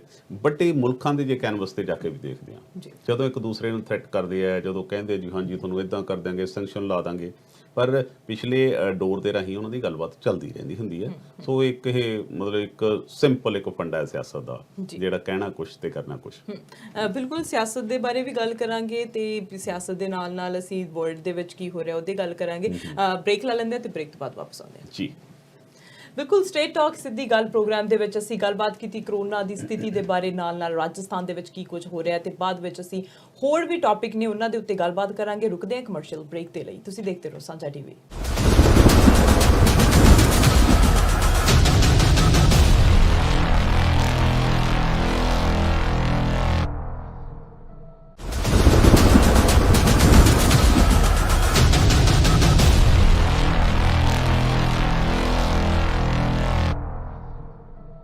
Welcome back after short break. You are watching Sanjha TV ਤੇ ਪ੍ਰੋਗਰਾਮ ਦੇਖ ਰਹੇ ਹੋ ਤੁਸੀਂ ਸਟ੍ਰੇਟ ਟਾਕ ਸਿੱਧੀ ਗੱਲ, ਤੇ ਮੇਰੇ ਨਾਲ ਅੱਜ ਪਹੁੰਚੇ ਹੋਏ ਨੇ ਮਿਸਟਰ ਹਰਪ੍ਰੀਤ ਸਿੰਘ ਧਾਲੀਵਾਲ। ਸੋ ਮਿਸਟਰ ਧਾਲੀਵਾਲ, ਆਪਾਂ ਬ੍ਰੇਕ ਤੋਂ ਪਹਿਲਾਂ ਕਰੋਨਾ ਦੇ ਬਾਰੇ ਵੀ ਗੱਲ ਕੀਤੀ ਸੀ, ਰਾਜਸਥਾਨ ਬਾਰੇ ਗੱਲ ਕੀਤੀ। ਕਰੋਨਾ ਦੀ ਜਦੋਂ ਅਸੀਂ ਗੱਲ ਕਰਦੇ ਹੈਗੇ ਆ ਨਾ, ਉਹਦੇ ਵਿੱਚ ਬਹੁਤ ਸਾਰੇ ਨਾ ਵਹਿਮ ਭਰਮ ਹੈਗੇ ਨੇ ਕਿ ਤੁਸੀਂ ਅਦਰਕ ਦਾ ਜੂਸ ਪੀ ਲਓ, ਤੁਸੀਂ ਗਰਮ ਪਾਣੀ ਪੀ ਚੱਲੋ, ਹਨਾ। ਇਹ ਚੀਜ਼ਾਂ ਤੁਹਾਨੂੰ ਇਮਿਊਨ ਸਿਸਟਮ ਨੂੰ ਤੁਸੀਂ ਕਰ ਤਾਂ ਸਕਦੇ ਹੈਗੇ ਆ, ਵਧੀਆ ਕਰ ਸਕਦੇ ਆ, ਪਰ ਬਹੁਤ ਸਾਰੀਆਂ ਚੀਜ਼ਾਂ ਇੱਦਾਂ ਦੀਆਂ ਅਸੀਂ ਨਿਊਜ਼ ਦੇ ਵਿੱਚ ਸੁਣਦੇ ਹਾਂ ਜਿਹੜੀਆਂ ਦੇਖ ਕੇ ਹਾਸਾ ਵੀ ਆਉਂਦਾ ਹੈ। ਜਿਵੇਂ ਸਾਡੇ ਟਰੰਪ ਨੇ ਕਹਿ ਦਿੱਤਾ ਸੀ ਕਿ ਤੁਸੀਂ ਬਲੀਚ ਪੀ ਲਓ, ਤੁਸੀਂ ਇਹ ਇੱਦਾਂ ਦੀ ਕੋਈ ਚੀਜ਼ ਹੋਵੇ, ਤੇ ਲੋਕਾਂ ਨੇ 2-4 ਖਬਰਾਂ ਇਹ ਵੀ ਆਈਆਂ ਕਿ ਲੋਕਾਂ ਨੇ ਟਰਾਈ ਵੀ ਕਰ ਲਿਆ, ਪਰ ਉਹ ਕਹਿ ਕੇ ਬਾਅਦ ਵਿੱਚ ਤੁਸੀਂ ਇਸ ਚੀਜ਼ਾਂ ਨੂੰ ਤੁਸੀਂ ਨਾ ਵਰਤੋ। ਹਾਈਡਰੋਕਸੀ ਕਲੋਰੋਕੁਈਨ ਇੱਕ ਦਵਾਈ ਆਈ ਸੀਗੀ, ਸੋ ਉਹ ਟਰੰਪ ਸਾਹਿਬ ਕਹਿ ਰਹੇ ਨੇ ਕਿ ਮੈਂ ਤਾਂ ਉਹ 2 ਹਫ਼ਤੇ ਦਾ ਕੋਰਸ ਪੂਰਾ ਕਰ ਲਿਆ, ਮੈਂ ਠੀਕ ਠਾਕ ਆ, ਮੈਨੂੰ ਕੀ ਹੋਇਆ ਆ। ਫਿਰ ਬ੍ਰਾਜ਼ੀਲ ਦੇ ਜਿਹੜੇ ਨੇ ਬੋਲਸੋਨਾਰੋ, ਹਨਾ, ਉਹ ਕਹਿੰਦੇ ਕਿ ਮੈਂ ਵੀ ਉਹੀ ਹਾਈਡਰੋਕਸੀ ਕਲੋਰੋਕੁਈਨ ਲੈ ਰਿਹਾ ਹੈਗਾ ਆ। ਸੋ ਜਿਹੜੀ ਚੀਜ਼ ਉਹ ਫਿਰ ਪੂਰਾ ਸਟਾਕ ਹੀ ਅਸੀਂ ਭਾਰਤ ਤੋਂ ਮੰਗਵਾ ਲਿਆ। ਸੋ ਅਸੀਂ ਜਦੋਂ ਇੱਕ ਜਾਣੇ ਦੀ ਗੱਲ ਤੇ ਵਿਸ਼ਵਾਸ ਕਰ ਲੈਂਦੇ ਆ ਨਾ, ਤਾਂ ਸਾਨੂੰ ਲੱਗਦਾ ਕਿ ਉਹ ਗੱਲ ਸਹੀ ਹੈਗੀ ਹੈ। ਸਾਡੇ ਦਿਲ ਨੂੰ ਜਦੋਂ ਦਿਲਾਸਾ ਆ ਜਾਂਦਾ ਨਾ, ਤਾਂ ਫਿਰ ਅਸੀਂ ਉਹ ਚੀਜ਼ ਦੇ ਮਗਰ ਹੀ ਪੈ ਜਾਂਦੇ ਆ। ਅਸੀਂ ਜਿੰਨਾ ਚਿਰ ਉਹਦੇ ਕੋਈ ਸਰਕਮਸਟੈਂਸਸ ਮਾੜੇ ਨਹੀਂ ਆਉਂਦੇ ਜਾਂ ਸਾਨੂੰ ਉਹਦਾ ਚੰਗੀ ਤਰ੍ਹਾਂ ਪਤਾ ਨਹੀਂ ਲੱਗਦਾ, ਅਸੀਂ ਉਹਨਾਂ ਚਿਰ ਉਹ ਵਹਿਮ ਭਰਮ ਕਰਦੇ ਰਹਿੰਦੇ ਹੈਗੇ ਆ। ਹੁਣ ਵਹਿਮ ਭਰਮ ਅਸੀਂ ਛੋਟੇ ਹੁੰਦੇ ਬਹੁਤ ਸੁਣੇ ਹੈਗੇ ਆ ਕਿ ਬਿੱਲੀ ਰਾਹ ਕੱਟ ਜਾਵੇ ਤਾਂ ਉਹਦੇ ਨਾਲ ਮਾੜਾ ਹੋ ਜਾਂਦਾ। ਕਈ ਇਹਦੇ ਤੇ ਬਿਲੀਵ ਕਰ ਲੈਂਦੇ ਆ, ਕਈ ਨਹੀਂ ਕਰਦੇ। ਫਿਰ ਅਸੀਂ ਹੁੰਦੇ ਕਿ ਇਸ ਦਿਨ ਨਹੁੰ ਨਹੀਂ ਕੱਟਣੇ ਚਾਹੀਦੇ, ਇਸ ਦਿਨ ਬਾਲ ਨਹੀਂ ਧੋਣੇ ਚਾਹੀਦੇ। ਸੋ ਇਦਾਂ ਦੀਆਂ ਚੀਜ਼ਾਂ ਬਹੁਤ ਸਾਡੀਆਂ ਸਾਹਮਣੇ ਆਉਂਦੀਆਂ ਰਹੀਆਂ ਹੈਗੀਆਂ ਨੇ। ਹੁਣ ਕਰੋਨਾ ਨੂੰ ਲੈ ਕੇ ਆ ਰਹੀਆਂ ਸੀ, ਛੋਟੇ ਹੁੰਦਿਆਂ ਤੋਂ ਅਸੀਂ ਸੁਣ ਰਹੇ ਹੈਗੇ। ਅਸੀਂ ਉਸ ਮਾਹੌਲ ਦੇ ਵਿੱਚ ਹੀ ਮੈਨੂੰ ਲੱਗਦਾ ਪਲੇ ਵੱਡੇ ਹੋਏ ਆ, ਤੇ ਸਾਨੂੰ ਕੋਈ ਨਾ ਕੋਈ ਚੀਜ਼, ਕੋਈ ਨਾ ਕੋਈ ਵਹਿਮ ਹੁੰਦਾ ਹੀ ਆ ਦਿਲ ਦੇ ਵਿੱਚ ਵੀ ਨਹੀਂ ਇਹ ਮੇਰਾ ਵਹਿਮ ਆ, ਮੈਂ ਨਹੀਂ ਇਹ ਕੰਮ ਕਰਨਾ ਹੈਗਾ।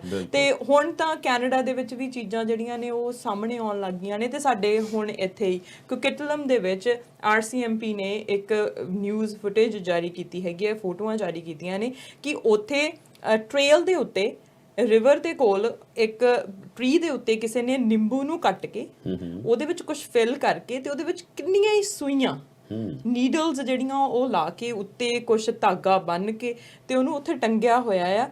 ਤੇ ਉਹਨਾਂ ਨੂੰ ਜਦੋਂ ਮਿਲੀਆਂ ਉਹ ਇੱਕ ਉਹਨਾਂ ਨੂੰ 22 ਜੂਨ ਨੂੰ ਮਿਲੀ ਤੇ ਉਹਨਾਂ ਨੇ ਚੱਕ ਕੇ ਗਾਰਬੇਜ ਸਿੱਟ ਦਿੱਤੀ। ਉਹਨਾਂ ਨੂੰ ਆਏ ਸੀ ਕਿਉਂਕਿ ਡੌਗ ਆਉਂਦੇ ਆ ਉੱਥੇ ਵਾਕ ਕਰਨ ਦੇ ਵਾਸਤੇ, ਛੋਟੇ ਬੱਚੇ ਹੁੰਦੇ ਆ, ਕਿਸੇ ਦੇ ਵੱਜ ਨਾ ਜਾਵੇ ਥੱਲੇ ਡਿੱਗ ਕੇ। ਹੁਣ ਉਹਨਾਂ ਨੂੰ ਕੀ ਪਤਾ ਹੈ ਕਿ ਬਹੁਤ ਕੁਝ ਹੋ ਰਿਹਾ ਹੈਗਾ ਆ, ਅਸੀਂ ਬਹੁਤ ਅੰਧ ਵਿਸ਼ਵਾਸੀ ਹੈਗੇ ਆ, ਕੀ ਪਤਾ ਕਿਸੇ ਪੰਡਿਤ ਨੇ, ਕੀ ਪਤਾ ਕਿਸੇ ਨੇ ਕਿਹਾ ਹੋਵੇ ਵੀ ਇਹ ਜਾਦੂ ਟੂਣੇ ਤੁਸੀਂ ਕਰੋ। ਸੋ ਉਸ ਤੋਂ ਬਾਅਦ ਉਹਨਾਂ ਨੂੰ 14 ਜੁਲਾਈ ਨੂੰ ਫਿਰ ਇੱਕ ਸੇਮ ਨਿੰਬੂ ਉੱਥੇ ਮਿਲਿਆ ਹੈਗਾ ਆ। ਉਹਨਾਂ ਨੇ ਫਿਲਹਾਲ ਤਾਂ ਉਹ ਲਾ ਕੇ ਗਾਰਬੇਜ ਪਾ ਦਿੱਤੇ ਹੈਗੇ ਆ, ਪਰ ਉਹਨਾਂ ਨੇ ਕਿਹਾ ਕਿ ਤੁਸੀਂ ਦੱਸ ਦਿਓ ਆਖਿਰ ਤੁਸੀਂ ਕਰਨਾ ਕੀ ਚਾਹੁੰਦੇ ਆ ਇਹ ਨੀਡਲਸ ਲਾ ਕੇ, ਕਿਉਂਕਿ ਕਿਸੇ ਨੂੰ ਨੁਕਸਾਨ ਹੋ ਸਕਦਾ, ਕੋਈ ਜਾਨਵਰ ਖਾ ਸਕਦਾ, ਕਿਸੇ ਦੇ ਉਹ ਵੱਜ ਸਕਦੀਆਂ ਨੇ। ਹੁਣ ਇਹ ਨਹੀਂ ਪਤਾ ਕਿ ਕਿਹਨੇ ਟੰਗੀਆਂ, ਕਿਉਂ ਟੰਗੀਆਂ, ਕਰੋਨਾ ਭਜਾਉਣ ਲਈ ਟੰਗੀਆਂ, ਕਿਸੇ ਨੂੰ ਭਜਾਉਣ ਲਈ ਟੰਗੀਆਂ, ਕੀ ਹੋ ਰਿਹਾ ਹੈ। ਸੋ ਪਤਾ ਨਹੀਂ ਦੁਨੀਆ ਕਿੱਧਰ ਨੂੰ ਜਾ ਰਹੀ ਹੈ। ਅਸਲ 'ਚ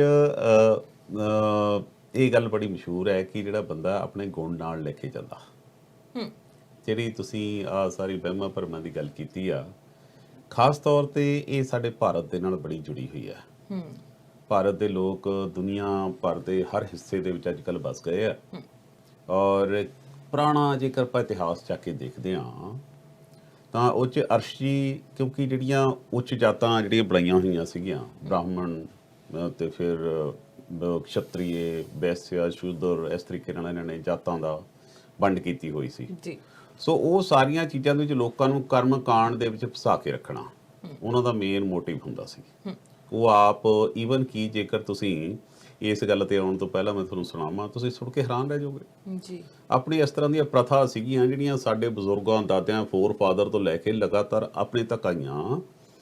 ਆਪਾਂ ਤਾਂ ਹੁਣ ਇਹਨਾਂ ਤੇ ਕਿੰਤੂ ਪਰੰਤੂ ਲਾਗੇ ਕਰਨ, ਪਰ ਸਾਡੇ ਦੇਸ਼ ਦੇ ਵਿੱਚ ਧਰਮ ਦੇ ਨਾਂ ਤੇ ਸਿਖਾਇਆ ਇਹ ਜਾਂਦਾ ਕਿ ਸਿਰਫ ਤੁਸੀਂ ਆਸਥਾ ਰੱਖਣੀ ਹੈ, ਇਹ ਤੇ ਸਵਾਲ ਕੋਈ ਨਹੀਂ ਕਰਨਾ, ਕਿਉਂਕਿ ਸਾਨੂੰ ਪੁਰਾਣਾ ਉਹੀ ਘੋਟ ਕੇ ਸਾਡੇ ਪਾਇਆ ਹੋਇਆ। ਸਾਡੇ ਤਾਂ ਇਹ ਹੁੰਦਾ ਸੀ ਕਿ ਜਿਹੜੇ ਪ੍ਰੋਹਿਤ ਸੀਗੇ, ਪਹਿਲਾਂ ਤਾਂ ਉਹਨਾਂ ਨੂੰ ਤੁਸੀਂ ਆਪਣੇ ਮੋਢਿਆਂ ਦੇ ਬਹਿ ਕੇ ਲੈ ਕੇ ਆਉਂਦੇ ਹੁੰਦੇ ਸੀ, ਫਿਰ ਉਹ ਤੁਹਾਡੇ ਘਰ ਖਾਣਾ ਖਾਂਦੇ ਸੀ, ਫਿਰ ਉਹਨਾਂ ਨੂੰ ਤੁਸੀਂ ਦੰਦ ਘਸਾਈ ਦਿੰਦੇ ਸੀ, ਫਿਰ ਉਹਨਾਂ ਨੂੰ ਮੰਜੇ ਤੇ ਜਾਂ ਮੋਢਿਆਂ ਤੇ ਬਿਠਾ ਕੇ ਉਹਨਾਂ ਦੇ ਘਰ ਛੱਡ ਕੇ ਆਉਂਦੇ ਸੀ। ਮਤਲਬ ਉਹਨਾਂ ਨੇ ਇਸ ਤਰੀਕੇ ਨਾਲ ਆਪਣਾ ਜਾਲ ਵਿਛਾਇਆ ਹੋਇਆ ਸੀ ਲੋਕਾਂ ਨੂੰ। ਫਿਰ ਮੂਰਤੀ ਪੂਜਾ, ਜੋ ਕਰਮ ਕਾਂਡ ਦੁਨੀਆ ਦੇ ਹੋਏ। ਹਾਲਾਂਕਿ ਆਪਣਾ ਜਿਹੜਾ ਧਰਮ ਹੈ, ਸਿੱਖ ਧਰਮ ਹੈ, ਇਹ ਵਿਗਿਆਨਿਕ ਸੋਚ ਵਾਲਾ ਧਰਮ ਹੈ। ਬਾਬੇ ਨਾਨਕ ਨੇ ਇਹਨਾਂ ਸਾਰੀਆਂ ਚੀਜ਼ਾਂ ਨੂੰ ਕੰਡੈਮ ਕੀਤਾ ਜੀ, ਬਿਲਕੁਲ, ਤੇ ਸਾਰਿਆਂ ਨੂੰ ਬਰਾਬਰ ਦਾ ਕਿਹਾ। ਕਿਸੇ ਨੂੰ ਨਹੀਂ ਕਿਹਾ ਵੀ ਤੁਸੀਂ ਜੰਗਲ 'ਚ ਜਾ ਕੇ ਬੈਠੇ ਰਹੋ ਜਾਂ ਉੱਥੇ ਉਹਨਾਂ ਨੇ ਪਰਿਵਾਰ 'ਚ ਰਹਿ ਕੇ। ਪਰ ਸਾਡੇ 'ਚ ਉਹ ਚੀਜ਼ਾਂ ਜਾਂਦੀਆਂ ਨਹੀਂ, ਸਾਡੇ 'ਚ ਐਜ਼ ਇਟ ਇਜ਼ ਉਹ ਬਸੀਆਂ ਹੋਈਆਂ ਨੇ। ਜਿਉਂ-ਜਿਉਂ ਅਸੀਂ 500 ਸਾਲ ਪਹਿਲਾਂ ਵਿਗਿਆਨਿਕ ਸੋਚਣਾ ਸ਼ੁਰੂ ਹੋਏ ਸੀ, ਘੁੰਮ ਕੇ ਅਸੀਂ ਉੱਥੇ ਆ ਕੇ ਖੜ ਗਏ ਹਾਂ।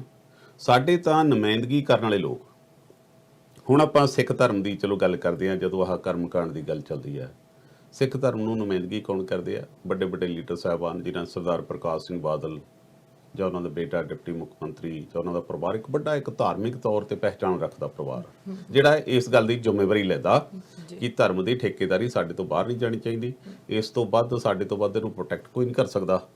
ਹੁਣ ਜਦੋਂ ਕਿਸੇ ਨੂੰ ਹੱਥ ਜੋੜਦੇ ਆ ਤਾਂ ਦੇਖਿਓ ਸਭ ਤੋਂ ਵੱਡੇ ਮੂੰਗੇ ਉਹਨਾਂ ਦੇ ਪਾਏ ਹੁੰਦੇ ਆ, ਫਿਰੋਜ਼ੀ ਰੰਗ ਦੇ ਬਾਦਲ ਸਾਹਿਬ ਦੇ ਜਿਹੜੇ ਫਕਰੇ ਕੌਮ ਨੇ ਉਹਨਾਂ ਦੇ ਪਾਏ ਹੁੰਦੇ ਆ। ਜਦੋਂ ਉਹ ਲੋਕ ਕਰਮ ਕਾਂਡਾਂ ਦੇ ਵਿੱਚ ਫਸੇ ਹੋਏ ਨੇ, ਜਾਂ ਫਿਰ ਉਹਨਾਂ ਦੇ ਜਿਹੜੇ ਗਾਹਾਂ ਜਿਹੜੇ ਲੋਕ ਲਾਏ ਹੋਏ ਨੇ, ਹੁਣ SCPC ਦਾ ਪ੍ਰਧਾਨ ਹੈ ਗੋਬਿੰਦ ਸਿੰਘ ਲੌਂਗੋਵਾਲ, ਉਹਦੇ ਤਾਂ ਆਪ ਦੋਸ਼ ਨੇ ਕਿ ਉਹ ਇੱਕੋ ਸਰਸੇ ਵਾਲੇ ਦੇ ਜਾ ਕੇ ਉੱਥੇ ਡੇਰੇ ਤੇ ਆ ਕੇ ਉੱਥੇ ਮੱਥਾ ਟੇਕਦਾ ਰਿਹਾ। ਹੁਣ ਕਰਮ ਕਾਂਡ ਜਿਹੜੀ ਆਪਾਂ ਗੱਲ ਕਰਦੇ ਆ, ਸਾਡੇ ਭਾਰਤ ਦੇ ਲੋਕ ਉੱਥੋਂ ਸਾਰੀਆਂ ਉਹ ਚੀਜ਼ਾਂ, ਕਿਉਂਕਿ ਉੱਥੇ ਬ੍ਰਾਹਮਣਵਾਦ ਨੇ, ਪੰਡਿਤਵਾਦ ਨੇ ਇੰਨਾ ਜ਼ਿਆਦਾ ਉਲਝਾਇਆ ਹੈ ਸੀ ਲੋਕਾਂ ਨੂੰ ਕਿ ਜੇ ਤੁਸੀਂ ਆਹ ਨਾ ਯੱਗ ਨਾ ਕਰਾਏ, ਜੇਕਰ ਸਾਨੂੰ ਪੈਸਾ ਨਾ ਦਿੱਤੀਆਂ ਤੁਸੀਂ ਤਾਂ ਤਬਾਹੀ ਹੋ ਸਕਦੀ ਹੈ। ਉਹ ਵਿਚਾਰਾ ਬੰਦਾ ਡਰਦਾ ਮਾਰਾ ਧਰਮ ਦੇ ਨਾਂ ਤੇ ਇੰਨਾ ਗੁੰਮਰਾਹ ਹੁੰਦਾ ਬੰਦਾ। ਜਿੱਥੇ ਧਰਮ ਦੀ ਗੱਲ ਚੱਲੂਗੀ ਉੱਥੇ ਸੱਚਾਈ ਨਹੀਂ ਖੜ ਸਕਦੀ, ਜਿੱਥੇ ਸੱਚਾਈ ਹੋਊਗੀ ਉੱਥੇ ਫਿਰ ਧਰਮ ਦੀਆਂ ਕਿਗਰੇ ਹਿਲਦੇ ਆ। ਸੋ ਇਹ ਧਰਮ ਦੇ ਨਾਂ ਤੇ ਲੋਕਾਂ ਨੂੰ ਗੁੰਮਰਾਹ ਕਰਨਾ ਬੜਾ ਸੌਖਾ ਹੁੰਦਾ। ਦੁਨੀਆ ਭਰ ਦੇ ਵਿੱਚ ਜਿੰਨਾ ਕਤਲੋਗਾਰਦ ਹੋ ਰਹੀ ਹੈ ਧਰਮ ਦੇ ਨਾਂ ਤੇ ਹੋ ਰਹੀ ਹੈ, ਔਰ ਕਿਹਾ ਇਹ ਜਾਂਦਾ ਹੈ ਕਿ ਅਸੀਂ ਧਰਮ ਦੀ ਰਾਖੀ ਕਰਨੀ ਹੈ, ਧਰਮ ਦੇ ਨਾਂ ਤੇ ਕਤਲੇਆਮ ਕਰਦੇ ਆ। ਸੋ ਉਹ ਸਾਰੀਆਂ ਚੀਜ਼ਾਂ ਦੇ ਵਿੱਚ ਲੋਕਾਂ ਨੂੰ ਮਿਹਨਤ ਕਰਨ ਦੀ ਬਜਾਏ ਸ਼ਾਰਟ ਸਰਕਟ ਦੱਸੇ ਜਾਂਦੇ ਆ ਵੀ ਤੇਰੇ ਤੇ ਸਰਪ ਕਾਲ ਹੈ ਜੀ, ਤੇਰੇ ਤਾਂ ਫਲਾਣਾ ਕਾਲ ਹੈ ਜੀ, ਇਹਨੂੰ ਅਸੀਂ ਕੱਢ ਦਿਆਂਗੇ ਜੀ, ਉਹ ਤੁਸੀਂ ਸਾਨੂੰ ਰੋਟੀਆਂ ਇੱਥੇ ਖਿਲਾ ਦਿਓ, ਤੁਹਾਡੇ ਬਜ਼ੁਰਗ ਨੂੰ ਜਿਹੜੇ ਉਸ ਨਰਕਾਂ ਜਾਂ ਸਵਰਗ 'ਚ ਨੇ ਉਹਨਾਂ ਨੂੰ ਲੱਗ ਜਾਣਗੇ। ਦੇਖੋ ਕੈਸੇ ਖੇਡਾਂ ਬਣਾਈਆਂ ਹੋਈਆਂ ਨੇ ਜੀ। ਆ ਹੁਣ ਜਿਹੜਾ ਤੁਸੀਂ ਦੱਸ ਰਹੇ ਹੋ ਕਿ ਫਰੇਜ਼ਰ ਵੈਲੀ ਦੇ ਵਿੱਚ ਜਾਂ ਫਰੇਜ਼ਰ ਰਿਵਰ ਦੇ ਵਿੱਚ ਉਹ ਸਾਰਾ ਕੁਝ ਮਿਲਿਆ, ਉਹ ਹੁਣ ਮੈਂ ਆਪ ਇੱਥੇ ਵੀ ਦੇਖਦਾ ਹੁੰਦਾ। ਇੱਥੇ ਚੰਗੇ ਭਲੇ ਜਿਹੜੇ, ਇੱਕ ਦੇਖੋ ਨਰਕ ਸਵਰਗ ਦਾ ਫਰਕ ਕੀ ਹੈ ਆਪਣੇ ਭਾਰਤ ਦੇ ਵਿੱਚ। ਤੁਸੀਂ ਅੰਦਾਜ਼ਾ ਇਸ ਗੱਲ ਦਾ ਲਾਓ ਕਿ ਧਰਮ ਦੇ ਬਾਵਜੂਦ ਜਿੰਨਾ ਭ੍ਰਿਸ਼ਟਾਚਾਰ, ਜਿੰਨਾ ਮਾੜੇ ਤੋਂ ਮਾੜਾ ਕੰਮ ਸਾਡੇ ਮੁਲਕ 'ਚ ਹੁੰਦਾ ਕਿਤੇ ਨਹੀਂ ਹੁੰਦਾ। ਔਰ ਧਰਮ ਵੀ ਸਭ ਤੋਂ ਬੜਾ, 33 ਕਰੋੜ ਦੇਵੀ ਦੇਵਤੇ ਸਾਡੇ ਕੋਲ ਹੈਗੇ ਆ, ਪਰ ਉਸ ਤੋਂ ਵੱਧ ਕਰਪਟ ਕੋਈ ਨਹੀਂ। ਹੁਣ ਸਾਡੇ ਲੋਕ, ਸਵੇਰੇ ਮੈਂ ਪਟਿਆਲੇ ਤੋਂ ਆ, ਪਟਿਆਲੇ ਸਾਡੇ ਇੱਕ ਗੱਲ ਬੜੀ ਮਸ਼ਹੂਰ ਹੁੰਦੀ ਸੀ ਜੀ, ਉਹ ਲੋਕ ਨਾ ਬੜੇ ਸਾਜਰੇ ਗੁਰਦੁਆਰੇ ਜਾਇਆ ਕਰਦੇ 2-2:30 ਵਜੇ, ਸਾਡੇ ਸ਼ਹਿਰੀ ਸਿੱਖ ਜਿਹੜੇ ਜਾਂਦੇ ਆ, ਉਹਨਾਂ ਬਾਰੇ ਇੱਕ ਗੱਲ ਬੜੀ ਮਸ਼ਹੂਰ ਸੀ। ਉਹ ਫਿਰ ਸਾਰਾ ਕੁਝ ਕਰ ਕਰਾ ਕੇ ਫਿਰ ਬਾਬੇ ਨੂੰ ਅਰਦਾਸ ਕਰਦੇ ਸੀ, ਕਹਿੰਦੇ ਵੀ ਝੂਠ ਬੋਲੇਨੇ ਆ ਘੱਟ ਤਲੇਨੇ ਆ, ਵੀ ਝੂਠ ਬੋਲਦੇ ਆ ਤੇ ਘੱਟ ਤੋਲਦੇ ਆ। ਅੱਛਾ, ਝੂਠ ਬੋਲੇਨੇ ਆ ਘੱਟ ਤਲੇਨੇ ਆ, ਨਾਮ ਤੇ ਤੇਰੇ ਲੈਨੇ ਆ।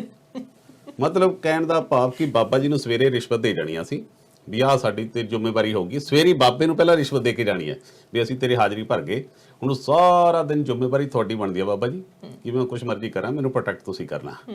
ਸੋ ਸਾਰੀਆਂ ਚੀਜ਼ਾਂ ਦੇ ਵਿੱਚ ਹੁਣ ਉਹ ਸਾਰੀਆਂ ਚੀਜ਼ਾਂ ਲੈ ਕੇ ਅਸੀਂ ਇੱਥੇ ਆ ਗਏ। ਕੈਨੇਡਾ ਦੇ ਵਿੱਚ ਵੀ ਜੋ ਆਹ ਜਿਹੜੀਆਂ ਚੀਜ਼ਾਂ ਨੇ, ਗੋਰਾ ਬੰਦਾ ਕਦੇ ਤੁਸੀਂ ਦੇਖਿਆ ਕੋਈ ਬਹੁਤ ਜ਼ਿਆਦਾ ਇਸ ਤਰੀਕੇ ਨਾਲ ਡਫਾਂਗਬਾਜ਼ੀ ਕਰਦਾ, ਧਰਮ ਦੇ ਨਾਂ ਤੇ ਕਰਦਾ?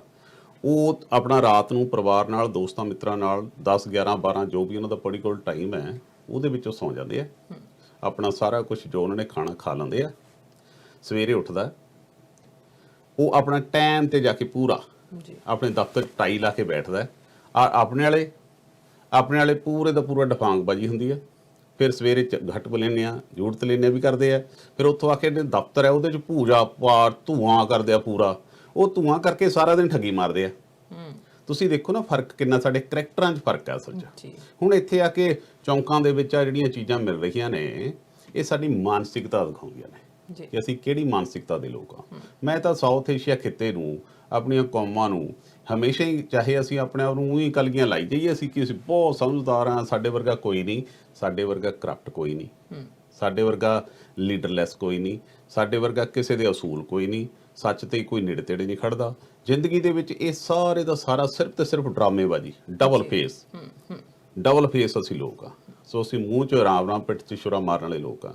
ਸੋ ਜਦੋਂ ਤੱਕ ਇਹ ਸਾਰੀਆਂ ਚੀਜ਼ਾਂ ਦੇ ਵਿੱਚ ਇਹ ਸਾਰਾ ਕੁਝ, ਹੁਣ ਇੱਥੇ ਲੋਕਾਂ ਦੇ ਮੈਂ ਦੇਖਿਆ, ਮੈਂ ਸੈਰ ਕਰਨ ਜਾਣਾ ਤਾਂ ਉਹ ਬਹੁਤ ਵੱਡਾ ਲਾਲ ਜਿਹਾ ਝੰਡਾ ਘਰ ਦੇ ਉੱਤੇ ਲਾਇਆ ਹੁੰਦਾ। ਉਹ ਪੁੱਛਣ ਤੇ ਪਤਾ ਲੱਗਿਆ, ਕਹਿੰਦੇ ਜੀ ਹਨੂਮਾਨ ਜੀ ਦਾ ਝੰਡਾ ਹੈ, ਵੀ ਇੱਥੇ ਵੀ ਰਾਖੀ ਕਰਦਾ। ਹਨੂਮਾਨ ਜੀ ਇੱਥੇ ਆ ਕੇ ਜਿਹੜੇ ਤੁਸੀਂ ਉੱਥੇ ਦੀਆਂ ਕਰਮਕਾਂਡ ਸੀਗੇ, ਸਾਰੀਆਂ ਚੀਜ਼ਾਂ, ਮੈਂ ਹਨੂਮਾਨ ਜੀ ਨੂੰ ਮਾੜਾ ਨਹੀਂ ਕਹਿੰਦਾ, ਕਿਉਂਕਿ ਧਰਮ ਦਾ ਸਤਿਕਾਰ ਆਪਾਂ ਨੂੰ ਸਾਰਿਆਂ ਦਾ ਕਰਨਾ ਚਾਹੀਦਾ। ਹਾਂ, ਪਰ ਇਹ ਜਿਹੜਾ ਤੁਸੀਂ ਇਹ ਲਾ ਰਹੇ ਹੋ, ਤਾਂ ਇਹਨਾਂ ਸਾਰੀਆਂ ਚੀਜ਼ਾਂ ਦੇ ਨਾਲ ਤੁਹਾਡੀ ਆਸਥਾ ਹੋ ਸਕਦਾ ਜੁੜੀ ਹੋਵੇ, ਪਰ ਇਹਨੂੰ ਕਦੋਂ ਤੱਕ ਆਪਾਂ ਇਹਨਾਂ ਸਾਰੀਆਂ ਚੀਜ਼ਾਂ 'ਚ ਫਸੇ ਰਹਾਂਗੇ? ਇਹਨਾਂ ਚੀਜ਼ਾਂ 'ਚੋਂ ਨਿਕਲਣ ਦੀ ਲੋੜ ਹੈ। ਸਮਾਜ ਦੇ ਵਿੱਚ ਸਮਾਜਿਕ ਭਲਾ ਕਰਨ ਦੀ ਲੋੜ ਹੈ। ਇੱਕ ਦੂਸਰੇ ਦੇ ਪ੍ਰਤੀ ਮਾਨਵਤਾ ਦਾ ਸੰਦੇਸ਼ ਦੇਣਾ ਜ਼ਰੂਰੀ ਹੈ, ਬਜਾਏ ਕਿ ਅਸੀਂ ਇਹਨਾਂ ਨੂੰ ਕੋਈ ਨਿੰਬੂ ਬੰਨ੍ਹ ਤੇ ਕੁਛ ਹੋਰ ਕਰਤਾ, ਦੱਸੋ ਵੀ ਨਿੰਬੂ ਬੰਨ੍ਹ ਕੇ ਤੁਹਾਡੇ ਸਾਰੇ ਭੂਤ ਪ੍ਰੇਤ ਨਿੰਬੂ ਇਹ ਰੋਕ ਲੈਂਦਾ, ਫਿਰ ਤਾਂ ਬਾਕੀ ਚੀਜ਼ਾਂ ਕਰਨ ਦੀ ਲੋੜ ਨਹੀਂ। ਸੋ ਇਸ ਕਰਕੇ ਇਹ ਬਹੁਤ ਵੱਡੀ ਸਟੋਰੀ ਅਰਸ਼ ਜੀ, ਜਿੰਨਾ ਮਰਜ਼ੀ ਇਹ 'ਤੇ ਡਿਸਕਸ ਕਰੀ ਜਾਓ, ਇਹਦਾ ਅੰਤ ਕੋਈ ਨਹੀਂ ਤੇ ਲੋਕਾਂ ਨੇ ਹਟਣਾ ਕਦੇ ਨਹੀਂ। ਬਿਲਕੁਲ, ਕਿਉਂਕਿ ਇੱਥੇ ਆ ਕੇ ਵੀ ਜਿਹੜੇ ਲੋਕ ਜਿਹੜੇ ਹੁਣ ਇੱਥੇ ਆਉਂਦੇ ਨੇ, ਇੱਥੇ ਆ ਕੇ ਸਭ ਤੋਂ ਮੇਨ ਜਿਹੜੀ ਗੱਲ ਮੇਰੇ ਦਿਮਾਗ 'ਚ ਆਉਂਦੀ ਹੈ, ਪੈਸੇ। ਪੈਸਾ ਮੁੱਖ ਹੈਗਾ ਆ। ਤੁਸੀਂ ਕਿਸੇ ਨੂੰ ਡਰਾ ਕੇ, ਕਿਸੇ ਨੂੰ ਤੁਸੀਂ ਉਹਨਾਂ ਦੇ ਵਹਿਮ ਭਰਮ 'ਚ ਪਾ ਕੇ ਵੀ ਇਦਾਂ ਹੋ ਜਾਣਾ, ਜੇ ਤੂੰ ਮੈਨੂੰ ਇੰਨੇ ਪੈਸੇ ਦੇ ਦਿੱਤੇ ਮੈਂ ਇਹ ਕਰ ਦੇਣਾ ਆ, ਜਾਂ ਤੁਸੀਂ ਇਹ ਉੱਥੇ ਨਿੰਬੂ ਕਰ ਦਈਓ, ਇਹ ਇਦਾਂ ਕਰ ਦਈਓ, ਇੰਨੇ ਪੈਸੇ ਜਿਹੜੇ ਤੁਹਾਡੇ ਲੱਗਣਗੇ ਤੇ ਉਦੋਂ ਬਾਅਦ ਸਭ ਕੁਝ ਠੀਕ ਹੋ ਜਾਊਗਾ। ਪਰ ਉਸ ਜਿਹੜਾ ਪੰਡਤ ਜਾਂ ਜੋ ਵੀ ਕੋਈ ਕਹਿ ਰਿਹਾ ਹੈਗਾ ਆ, ਮੈਂ ਪੰਡਤ ਨਹੀਂ ਕਹਿ ਰਹੀ, ਪਰ ਕੋਈ ਵੀ ਇਨਸਾਨ ਜਿਹੜਾ ਤੁਹਾਨੂੰ ਇਹ ਗੱਲ ਕਹਿ ਰਿਹਾ ਹੈਗਾ ਆ, ਉਹ ਇਨਸਾਨ ਨੂੰ ਕਦੇ ਪੁੱਛਿਆ ਕਿ ਤੂੰ ਆਪ ਕੀ ਕਰਦਾ ਆ? ਜੇ ਮੇਰੇ ਤੋਂ ਪੈਸੇ ਲਏ ਆ, ਤੈਨੂੰ ਪਤਾ ਤੇਰਾ ਭਵਿੱਖ ਕਿੱਦਾਂ ਦਾ ਹੋਊਗਾ, ਤੇਰਾ ਫਿਊਚਰ ਕਿੱਦਾਂ ਦਾ ਹੋਊਗਾ, ਹਨਾ? ਸੋ ਹੁਣ ਸਾਡੇ ਜਿਹੜੇ ਸਾਡੇ ਨਾਲ ਕੁਲੀਗ ਹੈਗੇ ਨੇ, ਬਲਜਿੰਦਰ ਕੌਰ ਜੀ, ਉਹਨਾਂ ਨੇ 2-3 ਜਾਣਿਆਂ ਨੂੰ ਫੜਿਆ ਵੀ ਹੈ। ਉਹਨਾਂ ਨੇ 2-3 ਜਾਣਿਆਂ ਨੂੰ ਰੰਗੇ ਹੱਥੀ ਫੜਿਆ ਆ, ਲੋਕਾਂ ਦੇ ਪੈਸੇ ਵੀ ਮੁੜਵਾਏ ਹੈਗੇ, ਪਰ ਫਿਰ ਵੀ ਅਸੀਂ ਭੱਜ ਕੇ ਉਹਨਾਂ ਦੇ ਕੋਲ ਜਾਂਦੇ ਆ। ਪਰ ਸਾਨੂੰ ਕਿਤੇ ਨਾ ਕਿਤੇ ਹੁੰਦਾ ਕਿ ਸ਼ਾਇਦ ਜਦੋਂ ਸਾਨੂੰ ਕੋਈ ਰਾਹ ਨਹੀਂ ਨਾ ਮਿਲਦਾ, ਜਾਂ ਸਾਨੂੰ ਲੱਗਦਾ ਹੁੰਦਾ ਕਿ ਸਾਡਾ ਕੰਮ ਨਹੀਂ ਵਧੀਆ ਚੱਲ ਰਿਹਾ, ਅਸੀਂ ਪਰਿਵਾਰ ਦੇ ਵਿੱਚ ਕੁਝ ਚੱਲ ਰਿਹਾ ਹੈਗਾ, ਦੁੱਖ ਸੁੱਖ ਦੁਨੀਆ ਦੇ ਇੱਕ ਟਰੈਕ ਦੇ ਉੱਤੇ ਹੈਗਾ, ਉਹ ਆਉਂਦੇ ਰਹਿੰਦੇ ਨੇ। ਬਚਪਨ 'ਚ ਸਾਨੂੰ ਸਿਖਾਇਆ ਹੀ ਨਹੀਂ ਜਾਂਦਾ, ਸਾਨੂੰ ਮਤਲਬ ਮੁਸ਼ਕਲਾਂ ਨਾਲ ਲੜਨ ਵਾਸਤੇ ਸਿਖਾਇਆ ਨਹੀਂ ਜਾਂਦਾ, ਸਾਨੂੰ ਸਿਰਫ ਤੇ ਸਿਰਫ ਇਹਨਾਂ ਬਰਮਾ ਕਰੰਡਾਂ ਦੇ ਵਿੱਚ ਪਾਇਆ ਜਾਂਦਾ। ਜੇਕਰ ਸਾਨੂੰ ਸਿਖਾਇਆ ਜਾਵੇ ਵੀ ਸੰਘਰਸ਼ ਕਰਨਾ, ਮਾੜੇ ਚੰਗੇ ਸਮੇਂ ਆਉਂਦੇ ਹੁੰਦੇ ਆ, ਹੈਨਾ? ਸੋ ਪਰ ਆਪਾਂ ਨੂੰ ਸਾਨੂੰ ਸਿਖਾਇਆ ਜਾਂਦਾ ਸ਼ਾਰਟਕਟ, ਵੀ ਤੁਸੀਂ ਕੀ ਕਰਨਾ। ਸੋ ਉਹਨਾਂ ਚੀਜ਼ਾਂ 'ਚ ਫਿਰ ਇਹ ਜਿਹੜੇ ਲੋਕ ਨੇ, ਜਿਵੇਂ ਤੁਸੀਂ ਦੱਸਿਆ ਕਿ ਉਹ ਫੜੇ ਆ, ਇਹ ਲੋਕ ਫਿਰ ਫਾਇਦਾ ਲੈਂਦੇ ਆ, ਤੇ ਉਸ ਕਰਕੇ ਉਹਨਾਂ ਸਾਰੀਆਂ ਚੀਜ਼ਾਂ ਤੋਂ ਹੌਲੀ ਟਾਈਮ ਲੱਗੂਗਾ ਇਹ 'ਚੋਂ ਨਿਕਲਣ ਨੂੰ। ਪਰ ਜਿਸ ਤਰੀਕੇ ਨਾਲ ਹਾਲਾਤ ਬਣੇ ਹੋਏ ਆ, ਸਾਡੇ ਪੜ੍ਹੇ ਲਿਖੇ ਲੋਕ ਵੀ ਜਾਹਲ ਬਣੀ ਜਾਂਦੇ ਆ। ਸੋ ਸਮੇਂ ਦੇ ਨਾਲ ਤਾਂ ਤਬਦੀਲੀ ਆਉਣੀ ਚਾਹੀਦੀ ਹੈ, ਵਿਗਿਆਨਿਕ ਸੋਚ ਆਉਣੀ ਚਾਹੀਦੀ ਹੈ, ਪਰ ਸਾਡੇ ਉੱਥੇ ਦੇ ਉੱਥੇ ਇਹਨਾਂ ਨੂੰ ਕੁਰੇਦ ਕੇ ਦੇਖੋ ਥੋੜਾ ਜਿਹਾ, ਉਸ ਸਿਰੇ ਦਾ ਜਾਹਲ ਬੰਦਾ ਨਿਕਲੇ ਉਹ ਅੰਦਰੋਂ ਜਿੰਨਾ ਮਰਜ਼ੀ ਪੜ੍ਹਿਆ ਲਿਖਿਆ ਹੋਵੇ। ਜੀ ਬਿਲਕੁਲ। ਸੋ ਜਿਵੇਂ ਤੁਸੀਂ ਕਿਹਾ ਨੈਵਰ ਐਂਡਿੰਗ ਡਿਬੇਟ, ਸਾਨੂੰ ਆਪ ਨੂੰ ਸੱਭਿਅ ਰਹਿਣਾ ਪੈਣਾ ਹੈਗਾ ਆ, ਸਾਨੂੰ ਆਪ ਨੂੰ ਸੋਚਣਾ ਪੈਣਾ ਕਿ ਅਸੀਂ ਕੀ ਕਰ ਰਹੇ ਹੈਗੇ ਆ, ਸਾਨੂੰ ਕੀ ਕਰਨਾ ਚਾਹੀਦਾ ਕੀ ਨਹੀਂ ਕਰਨਾ ਚਾਹੀਦਾ। ਤੇ ਨਾਲ ਨਾਲ ਤੁਸੀਂ ਵਿੱਚ ਜੇ ਜਦੋਂ ਗੱਲ ਆਪਣੀ ਚੱਲ ਰਹੀ ਸੀ ਉਹਦੇ ਵਿੱਚ ਮੈਂਸ਼ਨ ਕੀਤਾ ਸੀਗਾ ਕਿ ਜਿਹੜੇ ਲੀਡਰ ਹੈਗੇ ਨੇ ਉਹਨਾਂ ਨੂੰ ਦੇਖਿਆ ਗਿਆ ਸਾਧ ਸੱਚਾ ਸੌਦੇ ਦੇ ਡੇਰੇ ਦੇ ਵਿੱਚ। ਹੁਣ ਉਹ ਦੁਬਾਰਾ ਕਹਿੰਦੇ ਡੇਰਾ ਸਿਰਸਾ ਜਿਹੜਾ ਮੋੜ ਐਕਟਿਵ ਹੋ ਗਿਆ, ਜਿਹੜਾ ਉਹਨਾਂ ਦਾ ਪੋਸ਼ਾਕ ਦਾ ਜਿਹੜਾ ਮਾਮਲਾ ਸੀਗਾ ਉਹ ਦੁਬਾਰਾ ਫੇਰ ਅਕਾਲੀ ਦਲ ਦੀ ਚਰਚਾ ਦਾ ਵਿਸ਼ਾ ਬਣਿਆ ਹੋਇਆ। ਉਹ ਵਿਸ਼ਾ ਇਸ ਗੱਲ ਦਾ ਅਰਸ਼ ਜੀ, ਕਿਉਂਕਿ ਜਿਹੜੀ ਬਰਗਾੜੀ ਦਾ ਮਾਮਲਾ ਹੋਇਆ ਸੀ, ਗੁਰੂ ਗ੍ਰੰਥ ਸਾਹਿਬ ਦੀ ਬੇਅਦਬੀ ਹੋਈ ਸੀ, ਉਸ ਤੋਂ ਬਾਅਦ ਚੋਂ ਜਾਂਚ ਪੜਤਾਲ ਹੋਈਆਂ। ਹੁਣ ਜਿਹੜੀ SIT ਪੰਜਾਬ ਸਰਕਾਰ ਦੀ ਹੈ, ਉਹ SIT ਦੇ ਵਿੱਚ ਜਦੋਂ ਡੇਰਾ ਸਿਰਸਾ ਵਾਲੇ ਨੂੰ ਨਾਮਜ਼ਦ ਕਰ ਲਿਆ ਤੇ ਉਸ ਦੇ ਵਿੱਚ ਇਹ ਵੀ ਹੋ ਸਕਦਾ ਹੈ ਕਿ ਉਹਨੂੰ ਸੁਨਾਰੀਆ ਜੇਲ੍ਹ ਚੋਂ ਲਿਆਂਦਾ ਜਾਵੇ ਜੀ, ਉਹ ਤੋਂ ਪੁੱਛਗਿੱਛ ਕੀਤੀ ਜਾਵੇ। ਇਨ ਬਿਟਵੀਨ ਇੱਕ ਪ੍ਰਾਈਵੇਟ ਚੈਨਲ ਤੇ ਡਿਬੇਟ ਚੱਲਦੀ ਸੀ, ਤਾਂ ਡੇਰਾ ਸਿਰਸਾ ਉਸ ਦਿਨ ਐਕਟਿਵ ਹੋਇਆ। ਪਹਿਲਾਂ ਚੰਡੀਗੜ੍ਹ 'ਚੋਂ ਪ੍ਰੈਸ ਕਾਨਫਰੰਸ ਕਰਦੇ ਆ ਜੀ ਕਿ ਸਾਡੇ ਡੇਰੇ ਨੂੰ ਬਦਨਾਮ ਕਰਨ ਦੀ ਕੋਸ਼ਿਸ਼ ਕੀਤੀ ਜਾ ਰਹੀ ਹੈ, ਸਾਨੂੰ ਫਸਾਉਣ ਦੀ ਕੋਸ਼ਿਸ਼ ਕੀਤੀ ਜਾ ਰਹੀ ਹੈ। ਔਰ ਉਸੇ ਦਿਨ ਡਿਬੇਟ ਦੇ ਵਿੱਚ ਡੇਰਾ ਸਿਰਸਾ ਦੀ ਇੱਕ ਉਹ ਲੇਡੀ ਵੀਰਪਾਲ ਕੌਰ ਬੈਠਦੀ ਆ, ਉਹ ਫਿਰ ਉਸ ਦੇ ਵਿੱਚ ਗੱਲ ਕਹਿੰਦੀ ਆ ਜੀ ਕਿ ਸਾਡਾ ਤਾਂ ਬਾਬਾ ਬੜਾ ਸਾਫ ਸੁਥਰਾ, ਸਾਡੇ ਬਾਬੇ ਨੂੰ ਤਾਂ ਅਸਲ 'ਚ ਬਾਹਰਲੇ ਲੋਕ ਤਾਂ ਜਿਹੜੇ ਮਾਰ ਰਹੇ ਆ, ਸਾਡੇ ਤਾਂ ਅੰਦਰੂਨੀ ਤੌਰ ਤੇ ਸਾਨੂੰ ਬਹੁਤ ਨੁਕਸਾਨ ਕਰ ਰਹੇ ਆ, ਸਾਡੇ ਬਾਬੇ ਨੂੰ ਉਲਝਾਉਣ ਦੀ ਕੋਸ਼ਿਸ਼ ਕੀਤੀ ਜਾ ਰਹੀ ਹੈ, ਅਸਲ 'ਚ ਕਹਿੰਦੇ ਜੀ ਉਹਦੀ ਗੱਦੀ ਖੋਹਣ ਦੀ ਕੋਸ਼ਿਸ਼ ਕੀਤੀ ਜਾ ਰਹੀ ਹੈ। ਉਹਨਾਂ ਸਾਰੀਆਂ ਚੀਜ਼ਾਂ ਦੇ ਵਿੱਚ ਬੀਬੀ ਨੇ ਇੱਕ ਵਾਰੀ ਫਿਰ ਉਹ ਬਿਆਨ ਦਿੱਤਾ ਜਿਸ ਦੇ ਵਿੱਚ ਉਹ ਕਹਿੰਦੀ ਹੈ ਕਿ ਜਿਹੜੇ ਬਾਬੇ ਨੇ ਪੋਸ਼ਾਕ ਪਾਈ ਸੀ, ਬਾਬਾ ਜੀ ਦਾ 10ਵੇਂ ਪਾਤਸ਼ਾਹ ਦਾ ਜਦੋਂ ਉਹਨਾਂ ਨੇ ਰੂਪ ਬਣਾਉਣ ਦੀ ਕੋਸ਼ਿਸ਼ ਕੀਤੀ, ਜਿਹੜੀ ਪੋਸ਼ਾਕ ਪਾਈ ਸੀ ਉਹ ਸ਼੍ਰੋਮਣੀ ਅਕਾਲੀ ਦਲ ਦੇ ਮੌਜੂਦਾ ਪ੍ਰਧਾਨ ਤੇ ਉਸ ਵੇਲੇ ਦੇ ਡਿਪਟੀ ਮੁੱਖ ਮੰਤਰੀ ਸੁਖਬੀਰ ਸਿੰਘ ਬਾਦਲ ਨੇ ਭੇਜੀ ਸੀ। ਕਹਿੰਦੀ ਮੈਂ ਨਹੀਂ ਕਹਿ ਰਹੀ, ਇਹ ਸਾਬਕਾ DGP ਸ਼ਸ਼ੀ ਕਾਂਤ ਨੇ ਕਹਿੰਦੀ ਕਿਹਾ ਸੀ। ਹੁਣ ਉਸ ਤੋਂ ਬਾਅਦ ਇਹ ਗੱਲ ਉੱਠਣੀ ਲਾਜ਼ਮੀ ਸੀ। ਕਾਂਗਰਸ ਨੇ ਨਾਲ ਦੀ ਨਾਲ ਮੰਗ ਕੀਤੀ ਕਿ ਸੁਖਬੀਰ ਸਿੰਘ ਬਾਦਲ ਜਿਨ੍ਹਾਂ ਨੇ ਸਿੱਖ ਧਰਮ ਦਾ ਪਹਿਲਾਂ ਬਹੁਤ ਨੁਕਸਾਨ ਕੀਤਾ, ਇਹਨਾਂ ਨੂੰ ਅਕਾਲ ਤਖਤ ਤੇ ਤਲਬ ਕਰਨਾ ਚਾਹੀਦਾ, ਇਹਨਾਂ ਨੂੰ ਸਿੱਖ ਪੰਥ ਚੋਂ ਕੱਢਣਾ ਚਾਹੀਦਾ। ਉੱਥੇ ਇਹ ਵੀ ਗੱਲ ਨਾਲ ਅਰਸ਼ੀ ਚੱਲ ਪਈ ਕਿ ਅਕਾਲ ਤਖਤ ਦਾ ਜਥੇਦਾਰ ਹਰਪ੍ਰੀਤ ਸਿੰਘ, ਇਸ ਤੋਂ ਪਹਿਲਾਂ ਵਾਲੀ ਤਾਂ ਗੱਲੇ ਛੱਡਦੀ ਗਿਆਨੀ ਗੁਰਬਚਨ ਸਿੰਘ ਦੀ, ਤਾਂ ਉਹ ਤਾਂ ਗਿਆਨੀ ਉਹ ਲਾਇਆ ਹੈ ਸੀ, ਇਕੱਲਾ ਗੁਰਬਚਨ ਸਿੰਘ ਇਹ ਸੀਗੇ। ਤਾਂ ਉਸ ਤੋਂ ਬਾਅਦ ਚੋਂ ਇਹ ਗੱਲ ਦੀ ਸੀ ਕਿ ਅਕਾਲ ਤਖਤ ਦਾ ਜਥੇਦਾਰ ਵੀ ਇਸ ਮਾਮਲੇ 'ਚ ਆਪਣੀ ਚੁੱਪ ਤੋੜੂਗਾ। ਹੁਣ ਅਕਾਲ ਤਖਤ ਦਾ ਜਥੇਦਾਰ ਬੜਾ ਇੱਕ ਅਜੀਬ ਤਰੀਕੇ ਨਾਲ ਚੁੱਪ ਹੋ ਗਿਆ, ਜਿਹੜਾ ਉਹਨਾਂ ਤੋਂ ਐਕਸਪੈਕਟ ਨਹੀਂ ਸੀ ਕੀਤਾ ਜਾ ਸਕਦਾ। ਉਹ ਇਸ ਮਾਮਲੇ 'ਚ ਕਈ ਮਾਮਲਿਆਂ 'ਚ ਤਾਂ ਬਹੁਤ ਜ਼ਿਆਦਾ ਅਗਰੈਸ਼ਨ ਦੇ ਨਾਲ ਉਹ ਕੰਮ ਲੈ ਰਹੇ ਨੇ, ਪਰ ਜਦੋਂ ਇਸ ਤਰ੍ਹਾਂ ਦੇ ਮਾਮਲੇ ਆਉਂਦੇ ਆ, ਜਦੋਂ ਇਸ ਤਰ੍ਹਾਂ ਦੇ ਮਸਲੇ ਉੱਠਦੇ ਆ, ਫਿਰ ਉਹਨਾਂ ਚੁੱਪ ਰਹਿੰਦੇ ਆ। ਹੁਣ ਕੇਸਗੜ੍ਹ ਦੇ ਜਥੇਦਾਰ ਰਘਬੀਰ ਸਿੰਘ ਨੇ ਬੜੀ ਤੋਲ ਮੋਲ ਕੇ ਜੇ ਇੱਕ ਗੱਲ ਕਹੀ ਹੈ ਕਿ ਇਸ ਮਾਮਲੇ 'ਚ ਸ਼੍ਰੋਮਣੀ ਅਕਾਲੀ ਦਲ ਨੂੰ, ਸੁਖਬੀਰ ਸਿੰਘ ਬਾਦਲ ਨੂੰ ਸਪਸ਼ਟੀਕਰਨ ਦੇਣਾ ਚਾਹੀਦਾ। ਹੁਣ ਦੇਖੋ ਗੱਲ ਬਹੁਤ ਵੱਡੀ ਹੈ ਇਹ। ਹੁਣ ਹਾਲਾਂਕਿ ਸ਼ਸ਼ੀ ਕਾਂਤ ਨੂੰ ਮੀਡੀਆ ਤੇ ਦੁਆਰਾ ਲਿਆਂਦਾ ਗਿਆ, ਸ਼ਸ਼ੀ ਕਾਂਤ ਬੜੇ ਸਿਸਟਮ ਦੇ ਨਾਲ ਉਹਨੂੰ ਇਗਨੋਰ ਕਰਨ ਦੀ ਕੋਸ਼ਿਸ਼ ਕੀਤੀ, ਪਰ ਉਸ ਵੇਲੇ ਦੀਆਂ ਜਦੋਂ ਸ਼ਸ਼ੀ ਕਾਂਤ ਇਹ ਗੱਲਾਂ ਓਪਨਲੀ ਕਰਦੇ ਸੀ, ਰਾਜਨੀਤਿਕ ਪਾਰਟੀ ਆਮ ਆਦਮੀ ਪਾਰਟੀ ਦੇ ਵਿੱਚ ਸ਼ਾਮਲ ਸੀ, ਉਸ ਵੇਲੇ ਅਖਬਾਰਾਂ 'ਚ ਸ਼ਰੇਆਮ ਲੱਗੀਆਂ ਸੀ। ਸ਼ਸ਼ੀ ਕਾਂਤ ਨੇ ਉਦੋਂ ਦੋਸ਼ ਲਾਏ ਸੀ ਕਿ ਸੁਖਬੀਰ ਸਿੰਘ ਬਾਦਲ ਦੀ 8 ਸੈਕਟਰ ਵਾਲੀ ਕੋਠੀ 'ਚੋਂ ਇਹ ਪੋਸ਼ਾਕ ਬਣ ਕੇ ਉੱਥੇ ਗਈ।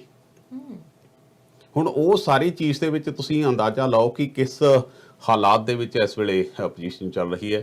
ਕਾਂਗਰਸ ਨੇ ਤਾਂ ਇਹ ਮਸਲਾ ਚੱਕਣਾ ਹੀ ਹੈ ਕਿ ਇਹਨਾਂ ਤੇ, ਹਾਲਾਂਕਿ ਡੇਰਾ ਸਿਰਸਾ ਦੀ ਜਿਹੜੀ ਉਹ ਬੀਬੀ ਸੀ ਉਹਨੇ ਇਹ ਦੋਸ਼ ਲਾਏ। ਅਕਾਲੀ ਦਲ ਇਹ ਕਹਿ ਰਿਹਾ ਕਿ ਜੀ ਇਹ ਸਾਨੂੰ ਕਿਉਂਕਿ ਇਲੈਕਸ਼ਨ ਆ ਰਹੀਆਂ ਨੇ, ਇਹਨਾਂ ਨੇ ਹੁਣ ਡੇਰਾ ਸਿਰਸਾ ਤੋਂ ਮਦਦ ਲੈਣੀ ਆ, ਇਸੇ ਕਰਕੇ ਵੀ ਇਹ ਸਾਰੀ ਖੇਡ ਕਾਂਗਰਸ ਖੇਡ ਰਹੀ ਹੈ ਜੀ। ਹਾਲਾਂਕਿ ਉਹ ਬੀਬੀ ਜਦੋਂ ਡਿਬੇਟ ਦੇ ਵਿੱਚ ਬੈਠੀ, ਉਹ ਅਰਸ਼ ਜੀ ਇਹ ਵੀ ਕਹਿ ਰਹੀ ਹੈ ਕਿ 2017 ਦੀਆਂ ਚੋਣਾਂ 'ਚ ਸ਼੍ਰੋਮਣੀ ਅਕਾਲੀ ਦਲ ਨੇ, ਸਰਸੇ ਨੇ ਸ਼੍ਰੋਮਣੀ ਅਕਾਲੀ ਦਲ ਦੀ ਮਦਦ ਕੀਤੀ। ਹੁਣ ਇਸ ਦੇ ਨਾਲ ਉਹ ਸਾਰੀਆਂ ਚੀਜ਼ਾਂ ਦੀਆਂ ਕੜੀਆਂ ਜੁੜ ਜਾਂਦੀਆਂ ਨੇ ਜੀ ਕਿ ਕਿਸ ਤਰੀਕੇ ਦੇ ਨਾਲ ਉਹਨਾਂ ਦੀਆਂ ਫਿਲਮਾਂ ਰਿਲੀਜ਼ ਹੋਣੀਆਂ, ਕਿਸ ਤਰੀਕੇ ਨਾਲ ਅਕਾਲ ਤਖਤ ਦੇ ਜਥ ਤੇ ਦੂਜੇ ਜਥੇਦਾਰਾਂ ਨੂੰ ਤਲਬ ਕਰਨਾ ਕੋਠੀ 'ਚ, ਫਿਰ ਉਸ ਤੋਂ ਬਾਅਦ 'ਚ ਉਹਨਾਂ ਨੂੰ ਮਾਫੀ ਦਿਵਾਉਣੀ। ਇਕੱਲੀ ਮਾਫੀ ਤੇ ਗੱਲ ਨਹੀਂ ਰੁਕੀ, ਫਿਰ ਉਸ ਤੋਂ ਬਾਅਦ 'ਚੋਂ ਜਦੋਂ ਸ਼੍ਰੋਮਣੀ ਕਮੇਟੀ ਵੱਲੋਂ ਸਿੱਖਾਂ ਦੀ ਜਿਹੜੀ ਦਾਨ ਕੀਤੀ ਹੋਈ ਰਕਮ ਜਾਂ ਪੈਸਾ ਜਾਂ ਰਾਸ਼ੀ ਜਾਂ ਭੇਟਾ, ਉਸ ਦੇ ਨਾਲ ਕਰੋੜਾਂ ਦੇ ਕਰੀਬ ਪੈਸੇ ਲਾ ਕੇ ਉਹਨਾਂ ਨੂੰ ਇਹ ਕਹਿਣਾ ਕਿ ਬਾਬਾ ਤਾਂ ਸਿੱਖ ਧਰਮ ਦਾ ਬੜਾ ਨੇੜੇ ਹੋ ਗਏ ਜੀ, ਆਪਾਂ ਉਹਨਾਂ ਨੂੰ ਮਾਫ ਕਰ ਦੇਣਾ ਚਾਹੀਦਾ। ਇਹ ਉਹ ਸਾਰੀਆਂ ਕੜੀਆਂ ਨੇ ਜਿਹੜੀਆਂ ਆਪਸ ਵਿੱਚ ਕਿਤੇ ਨਾ ਕਿਤੇ ਜੁੜਦੀਆਂ ਨਜ਼ਰ ਆਉਂਦੀਆਂ ਨੇ, ਜਿਸ ਦੇ ਵਿੱਚ ਹੁਣ ਖਾਸ ਤੌਰ ਤੇ ਜਦੋਂ ਇਹ ਗੱਲ ਸਿੱਟ ਹੁਣ ਉੱਥੇ ਤੱਕ ਪਹੁੰਚ ਗਈ ਹੈ ਤੇ ਇਹ ਗੱਲਾਂ ਉੱਠਣੀਆਂ। ਹਾਂ, ਇੱਕ ਉਹਨਾਂ ਦਾ ਸ਼੍ਰੋਮਣੀ ਅਕਾਲੀ ਦਲ ਦਾ ਅਨੰਦਪੁਰ ਸਾਹਿਬ ਤੋਂ ਸ਼ਾਇਦ SCPC ਮੈਂਬਰ ਹੈ, ਅਮਰਜੀਤ ਸਿੰਘ ਚਾਵਲਾ ਉਹਨਾਂ ਦਾ ਨਾਮ ਹੈ ਸ਼ਾਇਦ, ਉਹ ਕਹਿੰਦੇ ਜੀ ਇਹ ਸਾਰਾ ਝੂਠ ਹੈ ਜੀ, ਸ਼੍ਰੋਮਣੀ ਅਕਾਲੀ ਦਲ ਨੇ ਕੋਈ ਸਰਸੇ ਵਾਲੇ ਤੋਂ ਮਦਦ ਨਹੀਂ ਲਈ। ਜੇਕਰ ਜੇ ਸਰਸੇ ਵਾਲੇ ਤੋਂ ਕਹਿੰਦੇ ਮਦਦ ਲਈ ਹੁੰਦੀ ਤਾਂ ਸਾਡੀ ਐਡੀ ਮਾੜੀ ਪੋਜੀਸ਼ਨ ਨਹੀਂ ਸੀ ਹੋਣੀ, 14 ਸੀਟਾਂ ਤੇ ਆ ਜਾਂਦੇ। ਹੁਣ ਇਹਨਾਂ ਦੂਜੇ ਪਾਸੇ ਨੂੰ ਸੋਚ ਕੇ ਦੇਖ ਲਓ, ਆਪਾਂ ਉਸ ਬੰਦੇ ਨੂੰ ਇਹ ਗੱਲ ਕਹਿਣੀ ਚਾਹੀਦੀ ਸੀ ਕਿ ਜਦੋਂ ਸਰਸੇ ਵਾਲਾ ਡੇਰੇ ਵਾਲੇ ਕਹਿ ਰਿਹਾ ਕਿ ਅਸੀਂ ਤੁਹਾਡੀ ਮਦਦ ਕੀਤੀ ਹੈ, ਜੇ ਡੇਰੇ ਵਾਲੇ ਦੀ ਮਦਦ ਲੈ ਕੇ ਵੀ ਤੁਹਾਡੀ ਇੰਨੀ ਮਾੜੀ ਹਾਲਤ ਹੈ, ਜੇ ਡੇਰੇ ਵਾਲੇ ਦੀ ਮਦਦ ਨਾ ਲਈ ਹੁੰਦੀ ਫਿਰ ਤੁਹਾਡੀ ਕੀ ਹਾਲ ਹੋਣੀ ਸੀ। ਸੋ ਇਹ ਸਾਰੀਆਂ ਚੀਜ਼ਾਂ ਦੇ ਵਿੱਚ ਬਸ ਇੱਕ ਹੀ ਉੱਲੂ ਕਾਫੀ ਥਾ। ਇੱਕ ਕਹਾਵਤ ਨਹੀਂ ਹੁੰਦੀ, ਬਸ ਇੱਕ ਹੀ ਉੱਲੂ ਕਾਫੀ ਥਾ, ਬਰਬਾਦ ਗੁਲਿਸਤਾਂ ਕਰਨੇ ਕੋ ਹਰ ਸ਼ਾਖ पे उल्लू बैठा है, अब हाल गुलिस्तां क्या होगा। ਇੱਥੇ ਜਿਹੜੇ ਬਹੁਤ ਸਾਰੇ ਇਹ ਲੋਕ ਜਿਹੜੇ ਭੇਸ਼ ਭੂਸ਼ਾ ਇਹਨਾਂ ਦੀਆਂ ਹੋਰ ਨੇ ਪਰ ਇਹ ਦਿਖਦੇ ਕੁਝ ਹੋਰ ਨੇ। ਮੈਂ ਇੱਕ ਦਿਨ ਪਹਿਲਾਂ ਤੁਹਾਡੇ ਨਾਲ ਗੱਲ ਕਰਦਾ ਸੀ ਕਿ ਵਿੰਸਟਨ ਚਰਚਿਲ ਨੇ ਜਦੋਂ ਸੈਕੰਡ ਵਰਲਡ ਵਾਰ ਲੱਗੀ ਹੋਈ ਸੀ ਤਾਂ ਇੰਡੀਆ ਦੇ ਸੰਬੰਧ ਵਿੱਚ ਉਹਨਾਂ ਦੇ ਹਾਊਸ ਆਫ ਕਾਮਨ ਦੇ ਵਿੱਚ ਇਹ ਗੱਲ ਚੱਲੀ ਸੀ ਕਿ ਆਪਾਂ ਇਸ ਦੇਸ਼ ਨੂੰ ਹੁਣ ਆਜ਼ਾਦ ਕਰ ਦਈਏ। ਤਾਂ ਵਿੰਸਟਨ ਚਰਚਿਲ ਨੇ ਸਾਡੇ ਬਾਰੇ ਲਫ਼ਜ਼ 1945 ਚ ਕਹੇ ਸੀ ਕਿ ਇਹ ਬਹੁਤ ਕਰਪਟ ਲੋਕ ਨੇ, ਲੋ ਪ੍ਰੋਫਾਈਲ ਨੇਤਾ ਨੇ, ਜਿੰਨੇ ਵੀ ਇਹ ਲੋਕ ਨੇ ਇਹ ਆਪਸ ਵਿੱਚ ਲੜਨ ਮਰਨਗੇ, ਝੂਠ ਤੂਫਾਨ, ਈਵਨ ਕਿ ਟੈਕਸ ਲਾ ਦੇਣਗੇ ਪਾਣੀਆਂ ਤੇ। ਸੋ ਇਹ ਸਾਡੀ ਜਿਹੜੀ ਇਹ ਲੀਡਰਸ਼ਿਪ ਨੇ, ਜਿਹੜੇ ਨੇਤਾ ਨੇ, ਇਹ ਮਤਲਬ ਹਰ ਗੁਲਿਸਤਾਨ ਨੂੰ ਉਜਾੜਨ ਵਾਸਤੇ ਸਾਰੇ ਇਕੱਠੇ ਹੋਏ ਨੇ, ਝੂਠ ਤੂਫਾਨ ਦਾ ਸਹਾਰਾ ਲੈਂਦੇ ਨੇ, ਧਰਮ ਦਾ ਕਿਤੇ ਵੀ ਸਤਿਕਾਰ ਨਹੀਂ ਕਰਦੇ, ਧਰਮ ਨੂੰ ਵਰਤਣ ਤੋਂ ਕਦੇ ਗਰੇਜ ਨਹੀਂ ਕਰਦੇ। ਸੋ ਉਹ ਸਾਰੀ ਚੀਜ਼ ਦੇ ਵਿੱਚ ਇਸ ਵੇਲੇ ਡੇਰਾ ਕਹਿ ਰਿਹਾ ਕਿ ਅਸੀਂ ਤਾਂ ਜੀ ਬਹੁਤ ਪੀੜਤ ਲੋਕ ਹਾਂ, ਸਾਡਾ ਤਾਂ ਕੁਝ ਬਣਨਾ ਚਾਹੀਦਾ।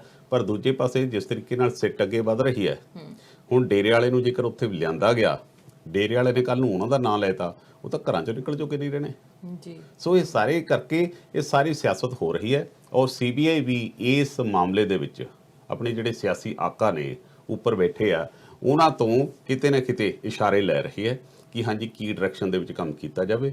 ਅਸਲ ਵਿੱਚ ਜਿਹੜਾ ਅਸਲ ਮਾਮਲਾ ਹੈ ਉਹਨੂੰ ਉਲਝਾਉਣ ਦੀ ਕੋਸ਼ਿਸ਼ ਕੀਤੀ ਜਾ ਰਹੀ ਹੈ।